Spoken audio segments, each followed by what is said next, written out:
My name's Angelo, and welcome to We Want Picks. Myself and my small orange friend are going to break down the entire UFC 303 fight card. Sorry, 301.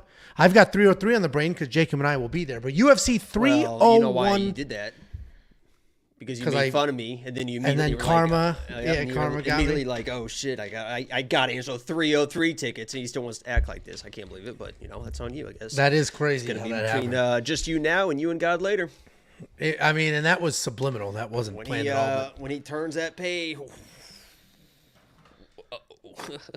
Angie, we got an issue here. Don't see on the list, big boy. Well, Jacob and I are going to break down the entire UFC 301 fight card. We're going to give you our picks, our predictions, our bets, and our DraftKings plays. But before I do, let's look at some of the success that our premium members had at UFC Vegas 91. The Prize Picks crushed for like the 10th event in a row. The Underdog Fantasy hit.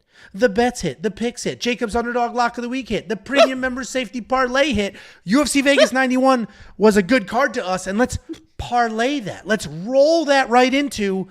You know about rolls? Why is that? Like this. Why is that? Like jiu-jitsu rolls? Yes. I've been training for 20-something years. I mean, that's a man neck, and these are man muscles. I'm 40 and a father of two young girls. This is better than a dad bod. Anyway. Take the shirt off. I'm trying to be professional here. We recommend that you become a premium member today. You join those people that did cash this weekend. They had success with the safety player. They made money at UFC Vegas 91, and you can too. Because premium membership is the most robust service in this space, and it's only freaking $10 a month. Let me just fucking interject here, because the important thing here is that if you guys didn't know, I interviewed Amanda Hebos last week. So if you guys haven't been with the channel, you just tuned in for pay-per-views, you didn't see some videos, I was able to interview right here, sitting in this chair, Amanda Hebos last week, and it was absolutely incredible. And one thing that she taught me, and I mean, it is UFC 301 in Brazil. She taught me a little Portuguese. I'd like to show that off right now. Here we go. Yeah, love it. E aí, galera. That was it? What do you mean? E aí, galera. That's what she Okay. taught me. Was it good? You could, e aí, galera, a premium member. That means hey guys, by the way. Oh, okay. Hey guys. Hey guys. E aí, galera. Thanks, Amanda. Premium membership's $10 a month. Okay. And that $10 is not only a great way to support the channel, but also you get a lot for it. You're going to get not only picks and bets, but you're also going to get tools and insight and information. One of those tools is the line movement tracker. Right smack in front of you in a sortable list. You can sort by any of these columns, and this is updated constantly. You're going to get the current odds, the opening odds, the win probability, and the line movement for every fighter on every card, so you can go ahead and monitor. Last week, my premium member safety parlay. I just remember what I was going to say. I wasn't even about that. I was going to say I interviewed Amanda, and we're so close to getting me to actually going to Brazil. So if you just become a premium member, that $10, we're real close, guys. So if you have not become a premium member yet, fuck what Angelo was saying. Just do it for me. Fucking just fucking do it for me to go to Brazil, man. Fuck Angelo. Sorry. Well, it's the most robust service out there. There's other people selling things. It's typically a Patreon, which is just a Facebook page, essentially, of a couple of bets. We have this robust interactive website. You can get the line movement tracker, the detailed data, metrics, and analytics. Josh, our web guy, constantly points out to me how valuable this spreadsheet is. He basically is like, if anybody values their time at all, this spreadsheet is worth it. Everything on the spreadsheet is public information, except the amount of time it would take you to go to the multiple sources and pull back all the data on every fighter and then put it in a meaningful, easy to interpret document would take you several hours, and this is up there ready to go. So if you make more than $10 an hour and we save you multiple hours worth of time, you do that math. You're also going to get the best DraftKings ownership projections. $2 a week for that thing. $2.50. There you go. Everything is it's $10 for a freaking month. You're going to get UFC 301, UFC St. Louis. I forget the cards after that. You're going to get a full month's worth of cards. And if you signed up for UFC 300, as hundreds of people did, you're good, baby. You're good. And we got chapters in this video. You can bang on. It's so good. You're going to get the optimizer preloaded with those DraftKings projections. And here's a closer look at 2024, specifically the pay-per-views in 2024. We've had a good year. Listen, UFC 300 wasn't kind to me. Jalen Turner wasn't kind to me. And we are still doing well. One bad event didn't sink the ship.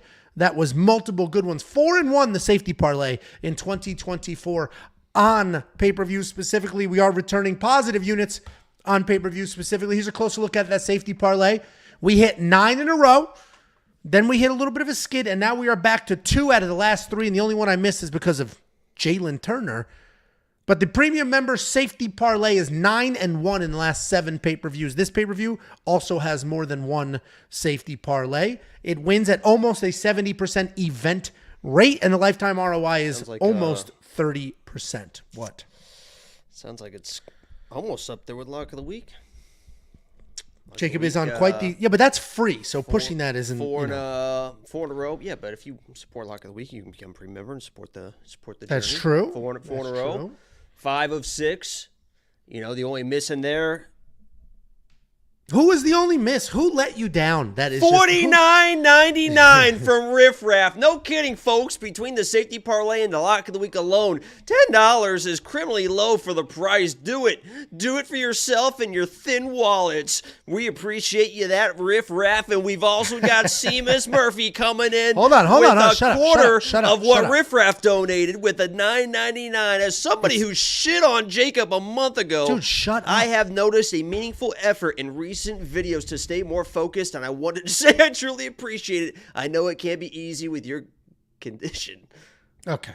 Let's spend the appropriate amount of time. This dude spent $50. Riff Raff's a giant supporter of the channel. To it. I was just thank you, Riff Raff. Genuinely appreciate not only the donation, but also plugging premium. That is very, I don't understand very the helpful. End of this other one, though. Well, what's funny is you said a quarter. It's a fifth. Samus... Jacob read this, but he basically admitted to shitting all over Jacob. And if you remember, he'd open cards. He would cause a ruckus and be kind of a pain in the dick. But he did tone it down. He did scale it back. He heard the feedback. Not tonight. Oh, and this now is a pay-per-view card, isn't it? Oh, shit. Yeah, it sure is. So here he is, focused and ready to go. Hey. Samus says, thank you to Jacob. I'm sorry it pins the comments this way. Thank you to Jacob. He donated $10, which is a full month of premium. And he said, I know it can't be easy with your condition. What is your condition? Being awesome, baby. Being awesome. Okay. everyone thinks it's a condition because nobody's ever seen it on like this. No one's ever seen it like this. I'm awesome. I am sure. I agree. There's multiple conditions going on there. Safety parlay has been doing well. Everything's going well. It's $10 a month, and you're going to get way more. I could keep going, but then people get annoyed. Going, huh? Yeah, I know. I mean, yeah. 10 minutes in, here we go. I mean, it's not play at 50 minutes. You keep interrupting. We would have been done already if we didn't hear the 2 words you learned. I'm trying to keep this interesting. Fucking joke. Anyway, Artem is also giving you his picks and bets, and Artem has been crushing the non-UFC cards as well as UFC cards. He dominated PFL. He does Contender Series, all those picks and bets. And then Pick GPT. If you've been here for a little while, you heard me talk about Pick Doctor. Pick Doctor is a human being that we gave a name because he didn't want to be named. He has developed an artificial intelligence. The artificial intelligence picks fights based solely off of historical data, and it does so at a meaningful accuracy. The tool, the artificial intelligence, is called Pick GPT. That is included in the premium membership. What we have done, what Josh, the web guy, has done, is he's analyzing the picks that the robot is putting on the board and building betting systems around them. They are in beta, but the logic behind the betting systems, the results of the betting systems are all there, ready to go, that you can use, you can interpret at your own leisure. WeWantPicks.com, click Become a Member. It's freaking $10 for an entire month. It's the most comprehensive product in this space. Jakey boy, are you ready to break down this card? I said, are you? I can't hear you. Like a substitute teacher or an assembly. All right, go ahead. No, I got all night. You're the one trying to watch basketball. Sometimes I wish this wasn't live so we could edit out some bullshit like that. I don't know what the fuck that was or what you were trying to be in that moment. But what a youth pastor. What a fucking I can't hear display you. Of comedy that was. If I can't hear you, Jesus can't hear you. Let's get it louder. All right, go ahead. And I literally was about to ask people to like the stream. I literally was about. That's all I was going to say is like the stream, guys. But I don't even. I wouldn't even do it if I were them at this point. So, I guess subscribe if you're new. It's not always weird jokes this front loaded, but sure. Let's go ahead and break down this card. This is a good pay-per-view card. It's not the best one, but it is a pretty solid pay-per-view card. We got a couple of fights that matter. A couple of fights that matter for the rankings, that matter for the next title fight. We got a couple of big tests for some big prospects, and obviously a lot of local talent because this is a regional pay-per-view. So let's go ahead and jump in. Opening up the UFC 301 fight card, we have Alessandro Costa taking on Kevin Borjas. Kevin Borjas is a pretty clean striker. I always want to say Borjas, like he's Borjas. That's Kevin Borjas. Borjas. Anyway, right, come on. Jesus. Kevin, yeah, I know. I was perfectly fine, and then something happened. I don't know what derailed me. Kevin is a clean striker. He works in combinations really well. He is going to use everything from straight rights to low leg kicks, all while plotting forward. He can grapple if he needs to, but more often than not, he'll actually just let people stand up and avoid the ground entirely. For the most part, he's a striker. He's got really nice combinations, mid-level takedown defense. That is going to be part of the factor in this pick here. And he's coming off that UFC debut loss to Joshua Van, where he did have some early success. He's taking on local Alessandro Costa. Alessandro Costa is a solid striker himself. Good takedown defense, striking styles. He's got that high, tight guard. He actually can be patient. He'll wait to find his spots, but then when he does decide to throw, every single thing that leaves is with 100% intent. He does a really nice job of working in small combinations, right? 3-punch combos. Nothing crazy, but it's not just one punch at a time. He's going to leap in with like a left to the body, a right to the head, and then circle his way out. He's got real power. He can be low volume. He is coming off that decision loss to main eventer Steve Erceg, where they traded a couple of takedowns, but Steve had the control. And essentially, this breakdown is going to come down to takedown defense. I think they're about even in the striking. Kevin is going to be the more busy guy. Kevin's going to throw more. Alessandro Costa will take his time. I do think Alessandro Costa has more power in the striking. But ultimately, in my mind, we watched Kevin not be able to defend all those takedowns when he had Josh Van in trouble. And I think that's why I have to lean Costa here. I think Costa can work in takedowns if he gets in trouble, if he needs to. We literally watched him. We watched Joshua Van do that. Kevin had Joshua Van in trouble. Joshua Van transitioned to the wrestling. He had some success, was able to get through that fight. That is the only reason I'm picking Costa. Outside of that, I think straight striking, Kevin's probably the better striker, but I'm going to lead Costa because of the path to victory with the wrestling. What do you think, Jakey Bombolotes? I mean, this is as simply as I can put this is speed kills. I think speed kills in this matchup, and Borjas is going to be the better striker. I think Costa is in trouble on the feet. This is a guy that is a pretty decent boxer. He's not won't like quite headhunt completely, but I think he's throws a little bit more power than he should when he is headhunting. And in those exchanges, I just think that Kevin is just going to be a little bit too fast for him, and this isn't even close on the feet. You saw Alexander Costa land some nice heavy shots on a guy like Steve Erceg. Steve Erceg will stay in the pocket. He's a little bit more heavy-footed and will look to extend his combinations, where Kevin Borjas is more of a jab, a 1-2, and then if he has you landed on that 2, then he will start following up. But other than that, he is in, he is out. He is not going to be in front of Costa. And when you talk about the takedowns and the grappling advantage, he probably is going to get a takedown or two, but what I do love about Borjas is he did have success early against Joshua Van, knocked him down. I think Joshua Van's a better fighter than Costa, by the way, but knocked him down. But even when he was kind of losing that fight and the pressure was getting to him, and Joshua Van has had way more pressure than Costa's ever going to have in this fight, he never quit, right? I mean, he never was out of that fight. He was definitely tired, but he was still swinging back. You saw the heart that this guy brings. And even if he does get taken down, he knows, I got to get back to my feet. He's not going to stay there. He's going to be working. I compared it in my video to kind of David Onama last week. David Onama was going to be the better striker against somebody that was supposed to take him down, was getting taken down, but was able to work through those positions. I see the same thing happening in Kevin.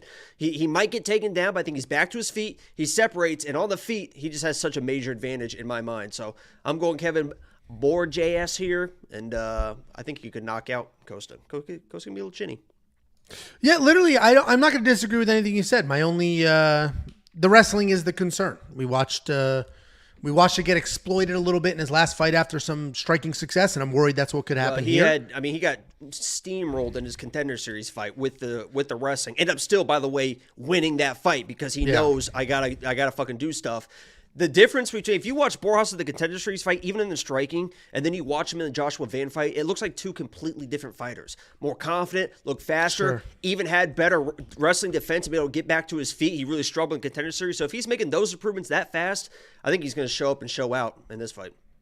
Yeah, I don't disagree. I'm not betting on this fight.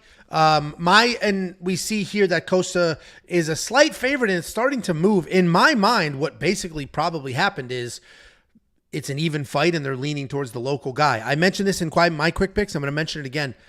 Brazil is not Canada, meaning Canadians on a local Canadian card. Canadians, I don't know why I said it like that.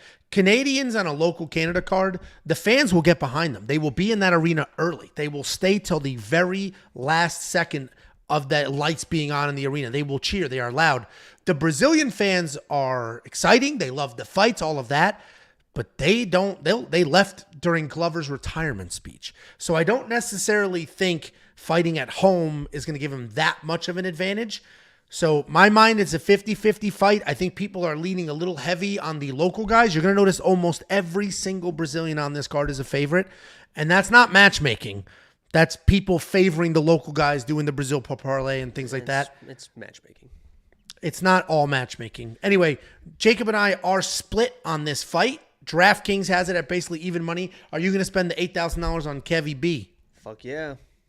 There you go, especially if you think he's going to win by finish. If you do want to unlock all the picks, the bets, the round line leans, the DraftKings plays, and more, WeWantPicks.com. Click Become a Member. Hold a hip and cheer, por favor.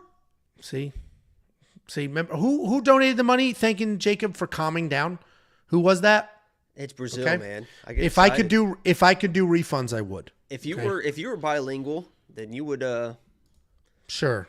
I would just burst out in Italian. You know what's funny now is I actually dream in Portuguese now. It's wild. Every single dream, every single conversation. I'm just so invested into the Brazilian culture at this point that I just can't get away from it. I'm walking through Dallas. You're going to be Mackenzie Dern. I can't wait. Just Portuguese. Como vai? Tudo bem? A ginger Mackenzie Dern. All of a sudden, your English is going to be a disaster. It's going to be. We're going to forget that you're just. Yeah, a corn country American. I'm going to be doing a breakdown one of these days and just go straight into Portuguese and not even realize it. What would be sweet is if you just didn't tell anybody. Like that TikTok of that white guy that married the Korean. Yeah, that white guy that married the Korean. And then he did his whole speech in Korean, like to the family. They're like, oh my God. Which is like crazy. So do that. Stop, fucking weirdo. WeWantPicks.com. Click Become a Member. It's only $10 a month. We do have a couple of Super Chatterooskis. Anuel Tuber says, how long have y'all known each other? It's too fucking long. Is it 10 years?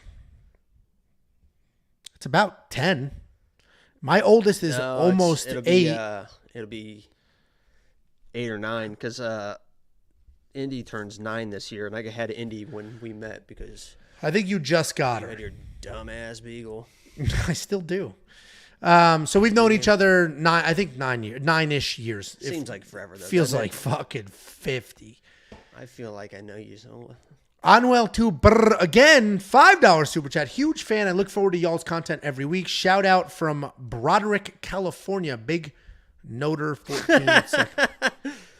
Did I say something I shouldn't have? No, next streams, Jacob's going to have a translator sitting beside him. That's us. Yeah, the Mackenzie Dern treatment. Well, we genuinely appreciate that. That means a lot to us. You don't need to send the $5 to show your appreciation. Send more. We obviously Jesus, don't listen to him. Send more. We obviously appreciate that very much. Man. I can't stress enough how close I am to going to Brazil, guys. Members. A lot of time, and you took your last couple of dollars to buy me tickets for 303. You could have spent that to go Brazil. How selfless of you. That's what I'm trying to say. And nobody wants to support me, apparently. And then again, Anuel to $1.99. Jacob's lock of the week video of Craig versus Muniz did it for me. The funniest part about that video is Jacob was on a 4-fight losing streak. Is that what it was? Probably. I've never lost 5 in a row. Yeah, he was on a 4-fight losing streak, and people were really jumping down. And it was a 4-fight losing streak, and it might have been like, with a win scattered in between. And who's an underdog this week? Don't pick that fucking stupid. Anyway. people were hating on him pretty bad, jumping down his throat, railroading him. Freedom! This is what people complain about. I know, but once I start. And people were railroading him for just being horrible at picking dogs. And then he filmed that video, and he made me do the intro to that video, basically apologizing on his behalf, saying no more antics, no more bullshit. He said take it serious. Locked down, man. And then he shows up on screen with a blue face. And then finally, another $1.99. Angel says, I'm broke as hell, but here y'all go. Listen. We need more people like that, man.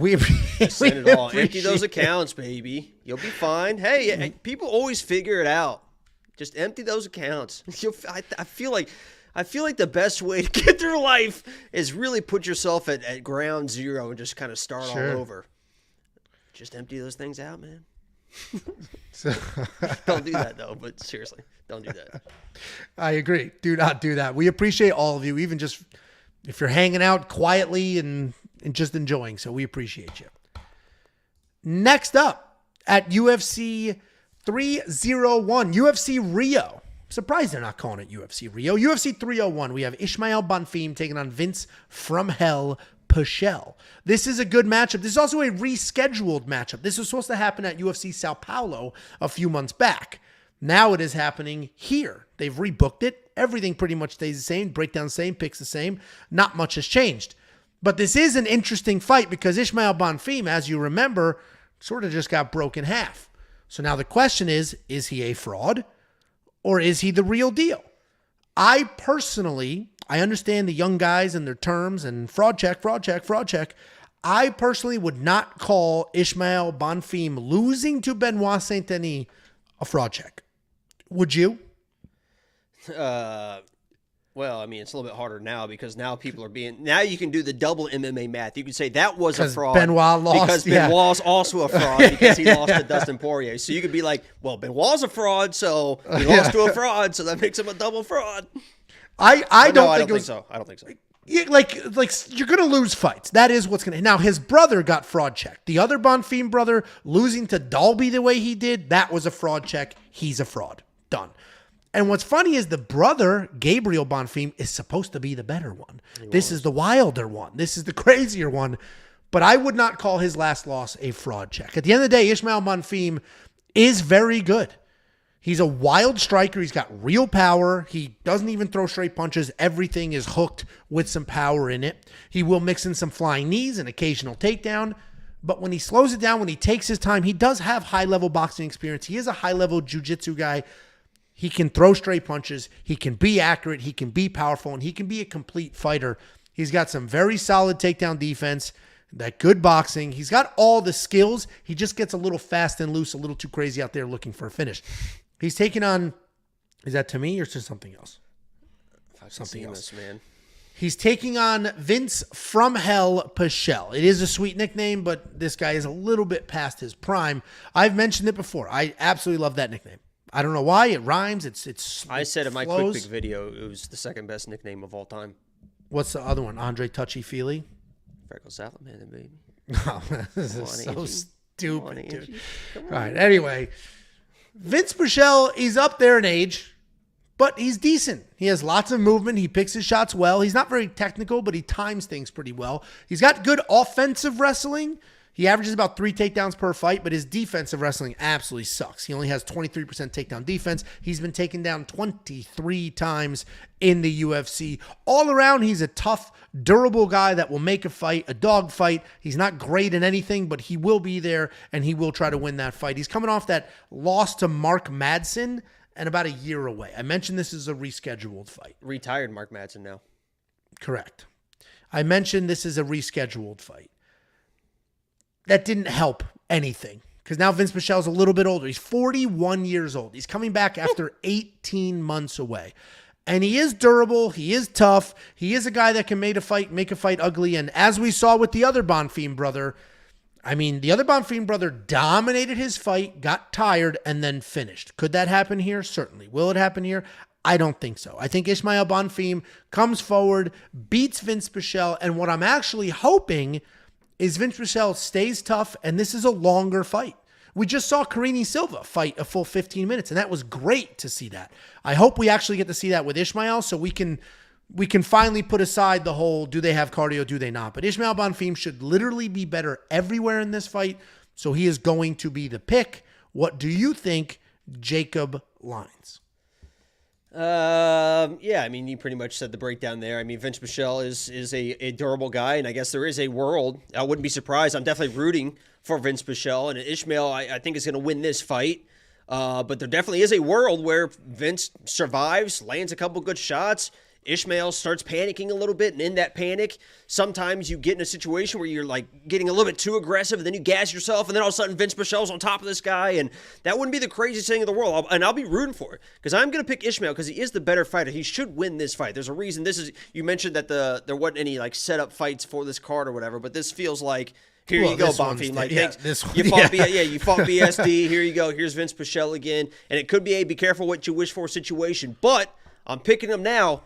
I'm not putting him in parlays. I'm not trusting this guy at this point. I mean, I know the BSD fight, whatever it was, but I'm not putting him in one of these like big favorite parlays. I'm leaving him out. Maybe you chase something like just inside the distance or something like that, but he has decision wins as well. So he's my pick. I don't trust him, especially against these vets, man. I mean, you've seen it time and time again. So I actually do have him in a 2-fighter parlay. What I like to do is, what I like to do, and I got him at better odds than this. Premium members, you saw that. What I like to do, though, is if there's 2 people I don't fully trust, I parlay them. I'm not going to do a parlay of 3 super confident people and then a 4th leg of an underdog or a 4th leg of somebody I don't trust. That never makes sense to me. I will never understand when somebody sends me a ticket halfway through a card and it's like, it's long as shit. It's already 8 fighters, way too long.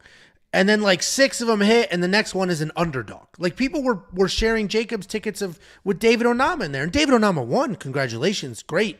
But why the hell did you have a plus whatever the hell in a long tail parlay? So I took Ismael Bonfim. I did parlay him with somebody else that I don't 100% trust. But I wouldn't do anything more than just something like that, a small 2-fighter parlay. And these odds are moving. Ismael Bonfim, $9,300 in DraftKings. There are some big favorites on this card, and I think there's better value on this card. It's tricky because he's dangerous. He can finish, but so Vinc Pichel is pretty tough as well. So I'm probably going to avoid Ismael Bonfim at that $9,300 price point. What do you think, Jakey boy? Sorry. What a fucking idiot. No, I got I literally am like crying right now. I had an Instagram notification. And I'd like to read this if you don't mind. This guy posted, I literally am fucking crying right now. He said, sup brother, was diagnosed with cancer last November, and I was pretty depressed, obviously. You and Angela helped me get through my chemo with a smile on my face. After hard days, I always knew I'd have a good laugh during your streams and when you guys posted. I am now cancer-free. Just wanted to say thank you for that, brother. Whenever you are having a bad day, just remember that you're inspiring people like me. Keep pushing forward, and like you said, don't give up. Shit. That's from Paxton on the gram, posted out my picture. Holy shit. Well, that's incredible, Paxton, obviously. Oh, my God. Paxton, email us at info@wewantpicks.com, your address, and we'll send you something. We appreciate that, and congrats on everything. Email us, and we'll show our appreciation to you. Well, good for Paxton. This is a hard transition to make right into the premium plug. But Jacob, we got to do it. If we're gonna send Paxton something, money's got to come in. But genuinely, Paxton, reach out. info@wewantpicks.com. We'll take care of you. We appreciate you. If you would like to become a premium member, go to wewantpicks.com, click become a member. It's only $10 a month. You're going to get everything you could ever want or need heading into 4 fight weeks a month. This isn't per event. This is per month. Thanks for the support, and we appreciate all of you. And especially Paxton. We come here, we do the show, we crack our jokes, we break down fights. We try to do the best we possibly can to be entertaining and to find good spots and make good bets. And it is crazy that it can be more than that for somebody. That's like actually crazy, because I focus on the cheese pocket that's like, fast forward to this, they stops the premium plug at 6 minutes. And it's like, that guy's annoying. Or the guy that's like, Jacob's lock of the week, so loss of the week. We'll focus on that. Meanwhile, like, nobody's ever said that. Meanwhile, just like hanging out doing this and somebody's just listening, and it's like, I don't know. That's kind of crazy. I'm not surprised, though. I'm pretty entertaining. So there it is. Yeah. No. I mean, laughter's the best medicine. Yeah, I'm not surprised. I have that effect with a lot of people's lives, honestly, more than you probably realize. So, okay. Anuel Tuber. I thought he was out of money, but he still has it. $1.99. Angelo, I sent you the vid of Tuivasa training jiu-jitsu. Sent it to me on what? You must have seen it and talked about it or something, because that's the first I've heard of that, and I don't know if I don't know what you sent it to me on Discord, Twitter, Instagram. I have no clue, but thank you. Someone said Jacob was probably a true inspiration because he beat cancer as well. Yeah, I think they were different. He got chemo. Yours required a spoon and a butter knife, and you were good. Seamus Murphy with the $4.99. Run up those likes, you dirty dogs. Daddy Jacob needs money for Portuguese lessons and teeth whitening strips. Seamus, we appreciate that, but just so you know, veneers don't need to be whitened. They just stay plastic teeth. Stay white. Disproven that multiple times. How? How have you disproven that? And the only reason... The only way you could disprove is the only reason you bring that up is because I've told you that's one thing that literally legit pisses me the fuck off. So anything else you can say, I'm like, but for whatever reason, and I know why the reason is, I had fucking braces for 3.5 fucking years. I wore headgear to fucking school. So I'm proud of these teeth. I do keep these teeth fucking white because I'm proud of these. I went through fucking hell for these goddamn teeth. So Congrats. Yeah, congratulations. I mean, that surgery is much like the hair surgery, except more brutal. So I get it. If you went through all that pain to have those things put in, congratulations. Hey, Angelo. Yes. Fuck you. All right. Next up, at UFC 301, we have a couple of flyweight ladies going at it on the undercard. We have two fighters with fewer than 10 fights each on a pay-per-view undercard. The joke I made on my quick picks is that I'm surprised this isn't an Apex main event. But we have Dione Barbosa taking on Ernesta Kareckaite. That's not it. Dione Barbosa is 6-2 overall, 3-2 in her last 5. She is riding a 3-fight win streak into her UFC debut. She's taking on Ernesta. Ernesta is 4-0-1 in her last 5. She's coming off her 3rd split decision win in a row, and she only has 5 fights in the entirety of her career. Dione Barbosa is a solid striker. She will throw tight strikes. She'll look to get it to the ground if she can, and that's because she is a judo practitioner. She is a judoka. So instead of shooting shots like doubles and singles, she's going to look to tie you up and then clinch you, trip you, hip toss you to the ground. Her striking's not great, but it is fast enough to set up those clinches, and she's coming off a short notice win on the Contender Series. She's taking on Ernesta. I'm not even going to attempt the last name because it has not gone well for me. Hold on a second, because I saw something when I clicked on your quick pick video, which it was a mistake, by the way. I don't watch it. Somebody literally asked me in the Discord or something, or Twitter or something. It was a comment on the YouTube video. Oh, and was like, Jacob, do you watch Angelo's video before you make your video and your picks? I don't fucking, why would I sit there and watch? This is rough enough sitting here for 6 minutes at a time listening to blab. I'm not going to go for an hour. But I did see, I actually clicked it. I saw like a bunch of comments talking about carrot cake. That's how I pronounced it the first time. And I immediately was like, oh, my God. I saw comments about carrot cake, and I was like, well, I'm not surprised. I don't know what it's no surprise that Angel's bringing up cake in the middle of a breakdown. For sure. I didn't surprise myself, frankly. I was like, I really need to make some life change. Doesn't that look like it could be carrot cake? Because you go Kareckaite. Well, that's what's funny. You know what's funny? You just say carrot cake. I saw those comments, and that was before I filmed my video. And literally, as I'm filming my video, I get to this fight, I see it, and I was like, oh, that looks like carrot cake. Now I get it. Yeah. See? Anyway, let's stay on task. Come on. Yeah, come on, guys. Buckle up. Anyway, we got Ernesta Kareckaite. And she is a solid striker. She's got good footwork, fast hands, solid head movement. She throws punches and combinations. And instead of 1 or 2 at a time, She'll dance around, she'll throw combos, she'll stay on the outside, and she'll work her ways to win with those combinations at distance. She does not have a ton of power. So typically, she's going to need to fight a perfect 15 minutes to squeeze out these very close wins. She's long. She used that length well for striking, but not as well for the grappling. She doesn't defend takedowns very well. She doesn't work up very well if she is taken down. She, too, is coming off a Contender Series win. My warning to you is do not bet on this fight. There's no value on this fight. Don't bet on this fight. Ernesta's going to be the better striker. Dione Barbosa can take this to the ground, and she probably will. And that's just how simple this fight is. We've seen Ernesta not be able to get up. We've seen it.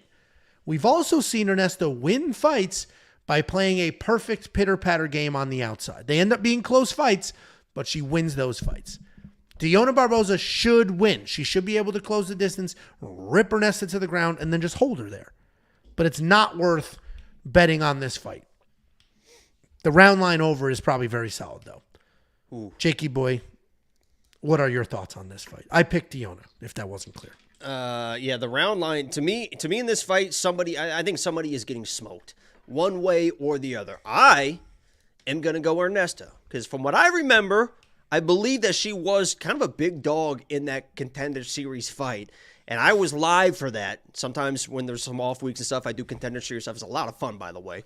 I was live for that, and I don't know anything about these fighters. I listen to the chat, and they tell me what's going on. They're like, oh, my God, this girl is going to smoke this girl, Ernesta. She's the better striker, blah, blah, blah. So I'm, like, watching this fight. The fight starts, and Ernesta from the bell, just straight forward, just throwing volume. Angelo said, not a big power puncher, but just bah, bah, bah, bah, bah, bah, for the entire fight. And she literally just dogged out that fight with just pure volume through, like, I don't know what the fucking stats were, 300, 400, whatever it was. It was insane, the volume that they were striking at. Not only that, but I think she showed some decent takedown defense. Now, it wasn't really a grappler wrestler that she was facing, but she showed her height can be an issue because a lot of times, especially when you don't have great takedowns, when you're up against somebody against the fence, you're trying to get a single and you're trying to elevate them and do all this stuff. When they were tall with those long legs, it is very hard to do. Not only that, but Dione is a girl that when I watch her, to me, is a jiu-jitsu nerd. Right? She's got some decent striking. She does have some okay takedowns, but her takedowns a lot of times are those either body lock takedowns or she goes for that fucking headlock takedown. And good luck getting a headlock takedown against Ernesta, who is going to be very tall, very strong, and uses her range decently. So what I believe is either Dione is going to get that takedown, and if she does, she's going to maul this girl because Dione's very good on the ground. She's a jiu-jitsu nerd. She's very good. I think she can find a finish. Or she is going to fail at takedowns and get completely overwhelmed with the striking. So I think fight does not go the distance. Actually, a sneaky play. I think somebody gets smoked here, and I think that it could end up being Dione. I'm going to Ernesta. I think she comes with volume, defends the lackluster takedowns, and if Dione's not getting takedowns, she's not winning this fight. So I agree. She 100% needs takedowns to win. I wouldn't call them lackluster because Ernesta's takedown defense is not great. And when she does get taken down, she just lays there. It's very hard for her to get up. People are pointing out that Dione beat Karine Silva. That was all the way back in 2019. That was 5 years ago, and it was Karine Silva's second fight ever. I don't put too much credence into that. It's just so long ago. They've evolved so much. I don't necessarily think that matters because then her very next fight, she lost to Josiane Nunes. So it's like, all right, it has a solid win, and that is a very quality loss. But my point is, until they have those wins in the octagon, or unless they're more recent than 5 years ago, to me, it's not a huge factor. I imagine that was very early in career. Well, it was very early in Karine's career, but I imagine that was before she was comfortable grappling and she just couldn't handle the judo pressure. So I'm on Dione. Jacob is on Ernesta. We are split here. And let me just say too, I'm not betting Ernesta. Okay. I think, nobody should. And I think there was some value. I had some questions this week because my pick and my bet. I do have a bet on Dione because I think there was some crazy value there. So my pick is Ernesta, but if this fight goes for Dione, I think she can win in a certain way. There you go. Yeah, I do think $8,900 in DraftKings is enticing because I personally am on the Dione side. I think it's a lot of takedowns, a lot of control, and I think that ends up being somewhat problematic for Ernesta. And as we all know, that scores really well in DraftKings. Takedowns are 5 points. Control time racks up every minute that goes by. I don't know if I'm going to have that in there, but if you do want to check out all the DraftKings plays and who we think should be in your lineup and why and which types of lineups and then the ownership projections and everything else you need to build a successful DraftKings fantasy lineup, WeWantPicks.com. Click Become a Member. It's only $10 a month. You're going to get all of that, then all of the picks, then all of the bets, all of the tools, everything you could ever want or need heading into a fight week. Next up, at UFC 301, we have Mauricio Ruffy taking on Jamie Mullarkey.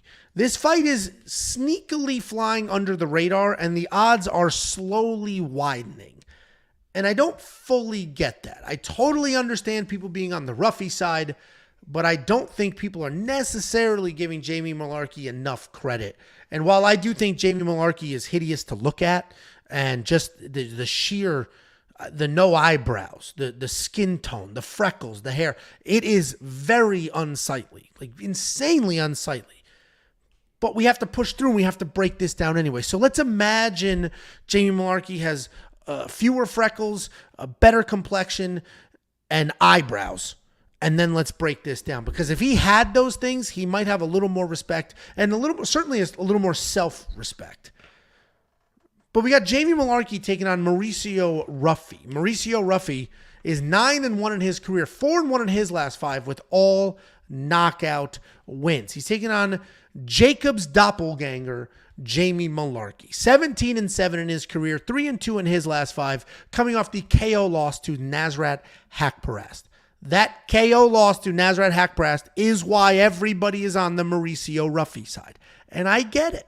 Because Mauricio Ruffy's a nasty striker. He's got big fight-ending power. He has 9 wins with 9 stoppages. He will throw heavy 1-2s and look for power. He isn't just a boxer. He'll launch kicks right up the middle. He'll defend takedowns really well. His most recent fight went to the 3rd round. And just like everything I said about Karolina Silva and me wanting the Bonfim fight to go long, I liked to see that. I'd like to see that, Ruffy can fight past the 1st round. He can fight past the 2nd round. If he doesn't get an early stoppage, we learn 2 things. He has cardio in the 3rd. It wasn't great, but he was still standing in the 3rd, and he still had power that late in the fight. He's taking on Jamie Mullarkey. And I'm done making jokes about Jamie Mullarkey looking like Jacob.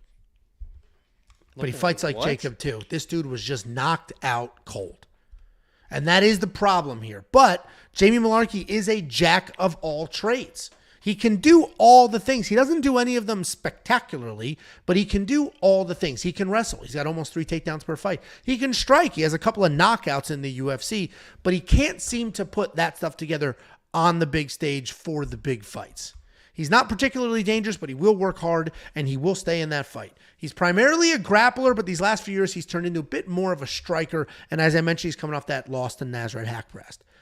If you look at this super quick and you just make your decision, I get it. Jamie Mullarkey was just knocked out cold. This guy's going to knock him out. It's that simple. Ultimately, that's going to be the pick here as well. But I do think Jamie needs a little bit more credit than that. He has fought the much higher level of competition. He has beaten some very good people. The John Makdessi win was a good win. John Makdessi's a very good kickboxer. So Jamie Mullarkey is the better fighter in this matchup. But as we have seen, his chin is not there. He is fighting somebody with insane power. The local guy. The only bet that is even worth considering is Mauricio Ruffy by knockout. And that's if the odds are there, because I think there's just UFC debut. Like, there's just too many unknowns. Jakey boy, I apologize for all the horrible comments I made about how Jamie Mullarkey looks. The more I look at you, the more I realize you guys look identical. And that was not my intent. I just had like genuine disgust for how he looked. And then when I looked at you, I was like, oh my God. So I apologize. I bring that all back. What are your thoughts on this fight? I look like Ruffy. Sure. Yeah.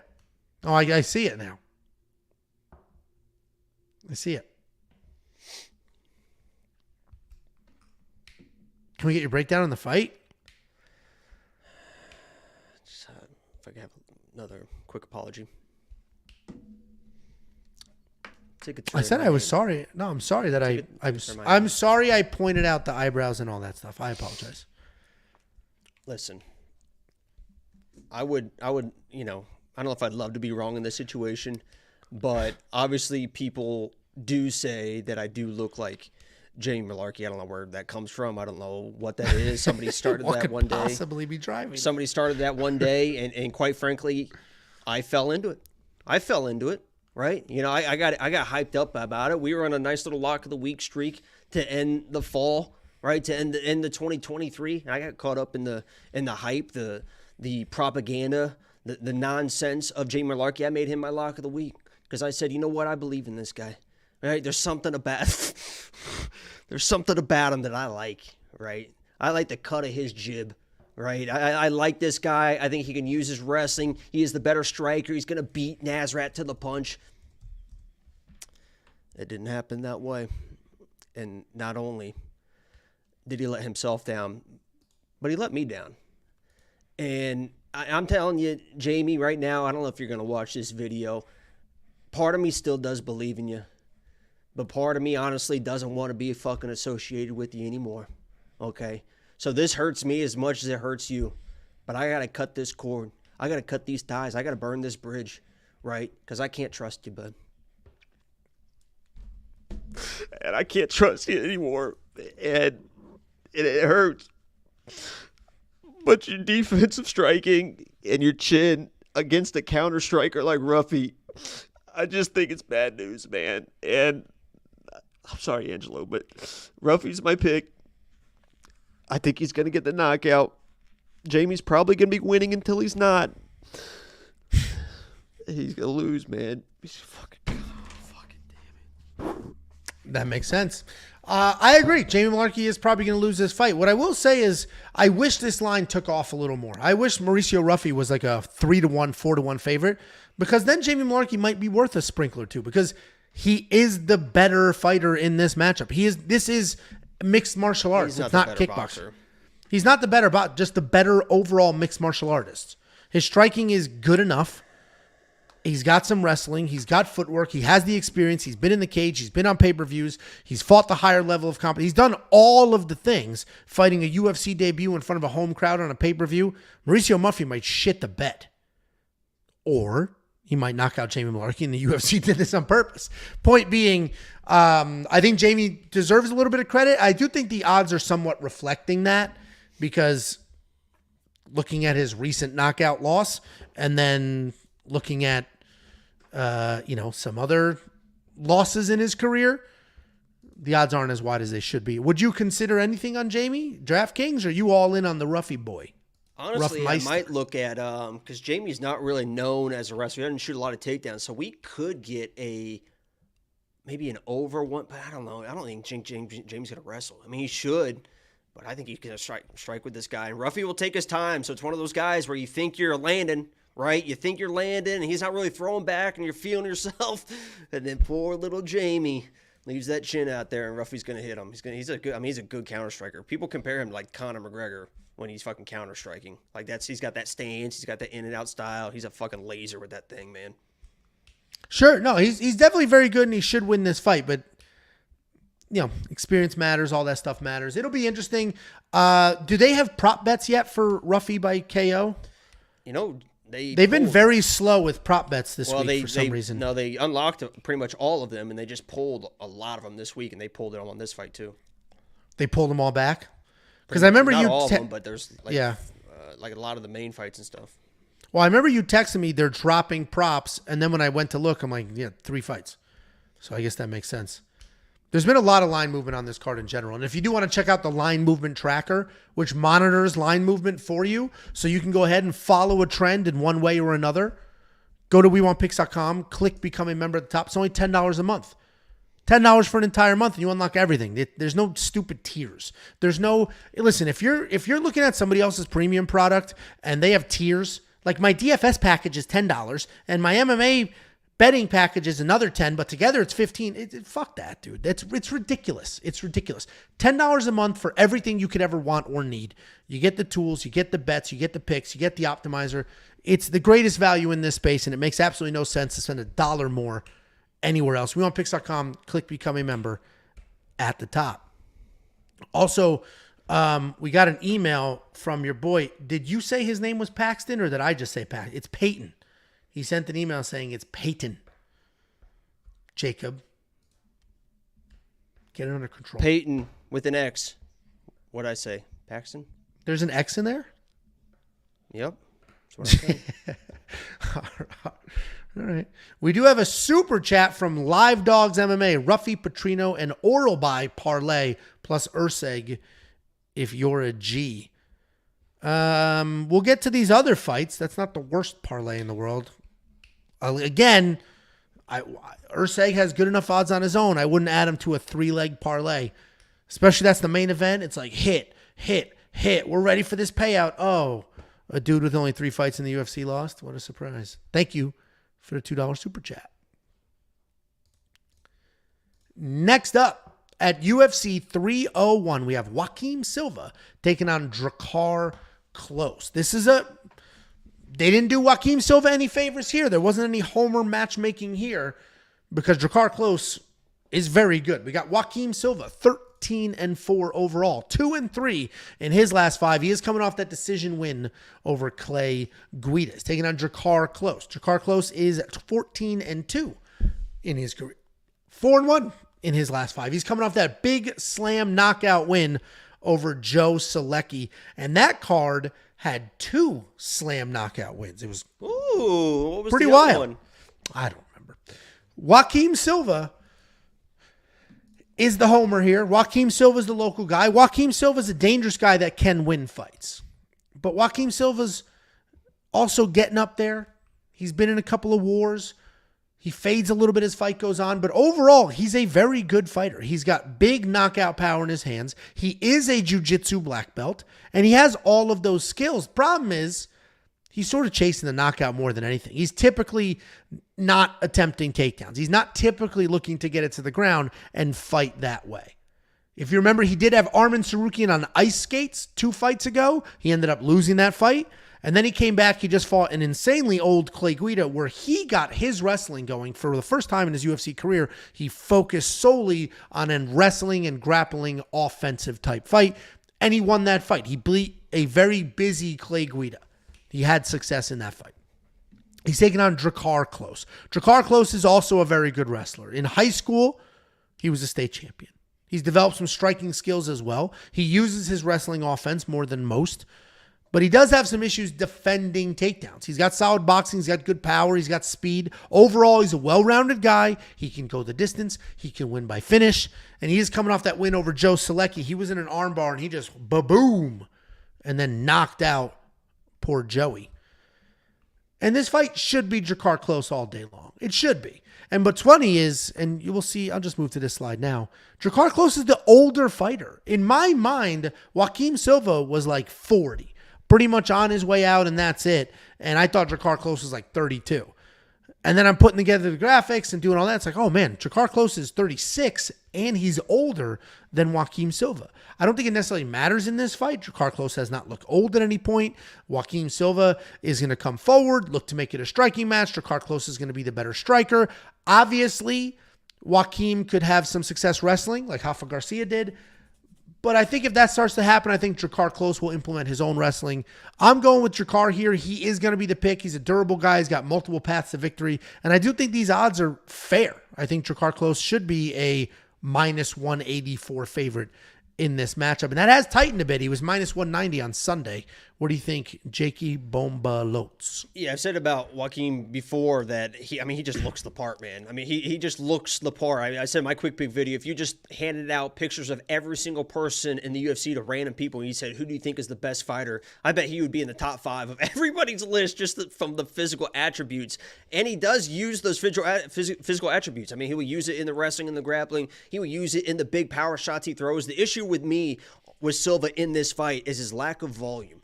I think he's just going to get behind early against a guy like Drakkar Klose. And as you mentioned, Drakkar at that point is just going to have too many tools, right? And once you get down, you can't just swing wild and heavy against these guys that are pretty good in this division. I mean, you mentioned that Clay Guida fight. That was almost kind of a dog fight, second and third rounds. And to be that against a guy like Clay Guida where Drakkar Klose is, I mean, he's better than Clay Guida. He can wrestle. He's got big power as well. Outside of Silva, chinning this dude just kind of randomly, which he's definitely capable of, I just don't see him winning this fight. He's going to lose, I think, every second of the fight unless he lands that big shot, and I can't I can't pick that or trust that for a bet. So I like Drakkar Klose here. I think he's just going to be too active. He's going to be winning the entire time pretty much unless he gets knocked out.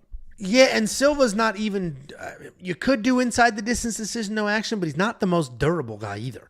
Right. So it is a tricky there's not much value on the Silva side.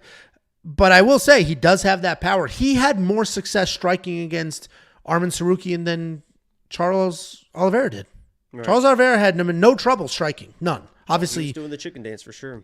And yeah, he had Arman to the point where that's why a lot of people thought Charles Oliveira was going to knock out Arman because they're like, Joaquim Silva had him in trouble. And Joaquim Silva is the only person that had him in trouble. So he does have that big power and he can land it. But Drakkar Klose should just be better, faster, to the point. The offensive wrestling is there. Drakkar Klose should absolutely win this fight. And this line is tightening. This is a perfect example of the line movement tracker. The line is tightening. It's not a freight train, but it is starting to tighten a little bit. So I'm keeping an eye on it. And frankly, if this gets a little tighter, we end up in the 170s, maybe even a little lower than that, then I might go ahead and jump on that. Because I think what is happening on this card is some of the big favorites are coming huge favorites, and people are looking for value elsewhere. So they're going to bet some dogs. They're going to turn some other people into big favorites. But I think a lot of the rest of the lines outside of like the 5 that everybody's positive on are going to tighten because people are just going to hit the dogs looking for generic value. What are you laughing at? No, I was the Pacers getting ready to start, so I pulled up my YouTube TV app. But then you know how on Max it like will make a screen completely disappear. Like if you have like now you're like because you can throw your screens around or whatever. It made this completely disappear, and I didn't. I was like, I didn't know how to get it back. I was sitting here like I could hear you, but I'm like, oh God, what did I do? You handled that well because until you made the laugh noise, I had no idea. If you look at if somebody watched that back, I was like, I didn't see any panic. You made the laugh noise, and I was like, what? But other than that, I didn't know. No Pacers though, Game 5. If you do want to unlock the line movement tracker and everything else, WeWantPicks.com. Click become a member at the top. You're going to get 4, not even 4 analysts. You're going to get me, Jacob, Artem, and then the 3 different guys at Running Mouth MMA, their picks and their bets. You're also going to get the artificial intelligence. So we're up to 3, 4, 5, 6, 7 different people, one of them's not a human being, worth of picks, bets, and more. WeWantPicks.com. Click become a member at the top. Next up, at UFC 301, we have Jean Silva taking on William Gomis. Jean Silva is 12-2 in his career, 5-0 in his last 5. He is riding a 9-fight win streak. He is taking on William Gomis, 13-2 in his career, 5-0 in his last 5 as well on an 11-fight win streak. And this is a striker versus striker matchup for the most part, but they are very different strikers. Jean Silva is a violent striker. He's a powerful guy. He's loose. He's creative. The creativity is fun to watch, but it does get him in the weird positions at times. He'll go from a tight guard doing all the right things to just hands down and loose. He alternates between those two pretty often. Thankfully for him, often enough to not let people hit any sort of cadence or rhythm because it's just he's here and then he's here and he's just doing all sorts of fun stuff. Some people like to say he plays with his food, which is something I wouldn't be never do. No, he goes. It's all utility, baby. Plate, man. No, I just holy shit. 2-fork method. I do. Yeah. I use forks like chopsticks. Because you ever see him eat rice with a chopstick, where they just turn it into like a. Well, you brought up food, and what did you think my fat ass was gonna do? I don't know. Be clever. Next time. What the forks like chopsticks was clever. Have you ever seen him eat rice with chopsticks? If it was clever, you would have just laughed and brushed it off. But you're defensive because you know it wasn't clever. No, because you made your stupid noise. Because your sense of humor is. Jean Silva is very good at transitioning between crazy and loose and high and tight. He's very dangerous. He has a ton of power, and he's a very good striker. Takedown defense is solid. His striking is killer, and he's coming off that UFC debut win over Weston Wilson, where he did showcase the power and the accuracy, but it's not exactly the highest caliber win. He's taking on William Gomis. This guy's a well-rounded fighter. He can knock you out. He can submit you. He can outwork you. He's not any one thing because he's genuinely good everywhere. Grappling, he's opportunistic. He'll snatch something up. Striking, typically wants to hang out on the outside. Pitter patter. He's got that French savate style where he takes his time, he does the things. It's not the most exciting type of style to watch, but he is effective and he does stay out of danger. He is coming off of his first finish win in the UFC over Giannis Gamori. I hate William Gomis's fight style. I hate that savate style. I've been calling it savant, and now I realize it's savate, S-A-V-A-T-E. And in fairness to me, the person who told me that style, I was speaking to a very accomplished person in this community, and it was right after UFC Paris, and I was like, they all fight the same, blah, blah. And he's like, yeah, that's the savant style. I thought he said savant, so I've been saying it that way forever. Now people are like, yo, dummy, it's savate. Either way, that style is not fun to watch. It's boring, it's technical, but it is effective. And it's the exact type of style that could work against a guy like Jean Silva, who is going to play a little bit too much, who is going to throw with big power. You can stay on the outside, you can dance around, you can pitter-patter, avoid danger. William Gomis can win this fight, and the opening odds had him winning this fight as a minus 135 favorite. He's now a plus 112 dog. This is another line I'm going to continue to monitor because I do think William Gomis wins this fight. Am I insanely confident? No. But I do think he's technical enough to avoid the danger, avoid the power. If we move to this next slide here, you'll see he is only hit with 1.49 significant strikes a minute. That's how good his defense is. And this guy has 2 decisions or 3 decisions in the UFC, and he is still only hit with 1.49 significant strikes. I think that defense matters. I think he dances around. I think he bores us to death, but I do think he can win this fight. Billy Gomes is the pick. What do you think, Jakey boy? Oops. Switch the graphic back? Yeah. Yeah, I'm sorry. I forgot I already... Yeah, all right. A little unprofessional there, for sure. Listen, I believe that William Gomis is going to be... And I don't know how to put this. By the way, the 76ers just tied this game up. And I don't know. It's going to overtime now. They had a 4-point play in there. Wow. Anyway, a little distracting. I think William Gomis is going to be scared to death of this dude. I think he's going to be scared to death of this dude because this dude, Jean Silva, is a fucking crazy guy, man. He is a crazy son of a bitch, and he is going to be stalking this guy down for 15 minutes, just stalking him and stalking him. And in my mind, I agree. I think William Gomis is going to be on his bike. We've seen him do that. William Gomis, by the way, former lock of the week, so I know him well. He's going to dance. He's going to throw those wild switch kicks every once in a while, put some push kicks out there, but he is going to dance around. And I think in this type of fight, Jean Silva is not going to give him the opportunities to just point fight. He's going to be in the face of William Gomis. He's going to win the bigger moments, right? If there's big moments, it's going to be all on Jean Silva. I don't think Jean Silva is going to be able to find a knockout or anything like that. But in these, I think it's going to be William on the fence, dancing around. It's going to be big moment Jean Silva, the crowd, yeah! And then dance around, boo, boo. And then big moment Jean Silva, yeah! And I think that, honestly, is just going to win him the fight. It's going to win him rounds. It's going to win him the fight because he's going to have the big moments. William just doesn't have those big moments. He dances around, he points fights. I think it's going to be his downfall because Jean Silva's not going to give a fuck. I mean, he's going to stay in this dude's face. He's going to throw his big shit. And I think it's going to win him the fight. I get it. I mean, I get it. I hate that William Gomis fight style, and I don't think he's necessarily better than Jean Silva. I think it's just the avoid the power style that will work for him because Jean Silva is going to be the much better striker. It's not even going to be close. And if William wants to grapple, he has to get inside the pocket or get close enough to shoot a takedown or tie him up. And that's going to be a problem because that's where Jean Silva is going to let his hands go. So this is going to be a very tricky fight for William Gomis. He has to fight perfect the whole time. I don't necessarily know if he can, but I'm going to watch that line and see if we can get some solid enough value to make it happen. I do think he wins. I am not, what I will say, my betting style, I'm more conservative than a lot of people. What I don't do is, unless the odds are insane, I don't bet on underdogs just because I'm like, that's decent value.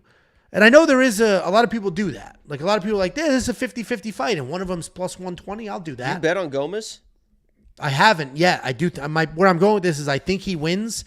And if he continues to become a bigger and bigger dog and we're going to get better and better odds on him, I might throw something out there. What a joke.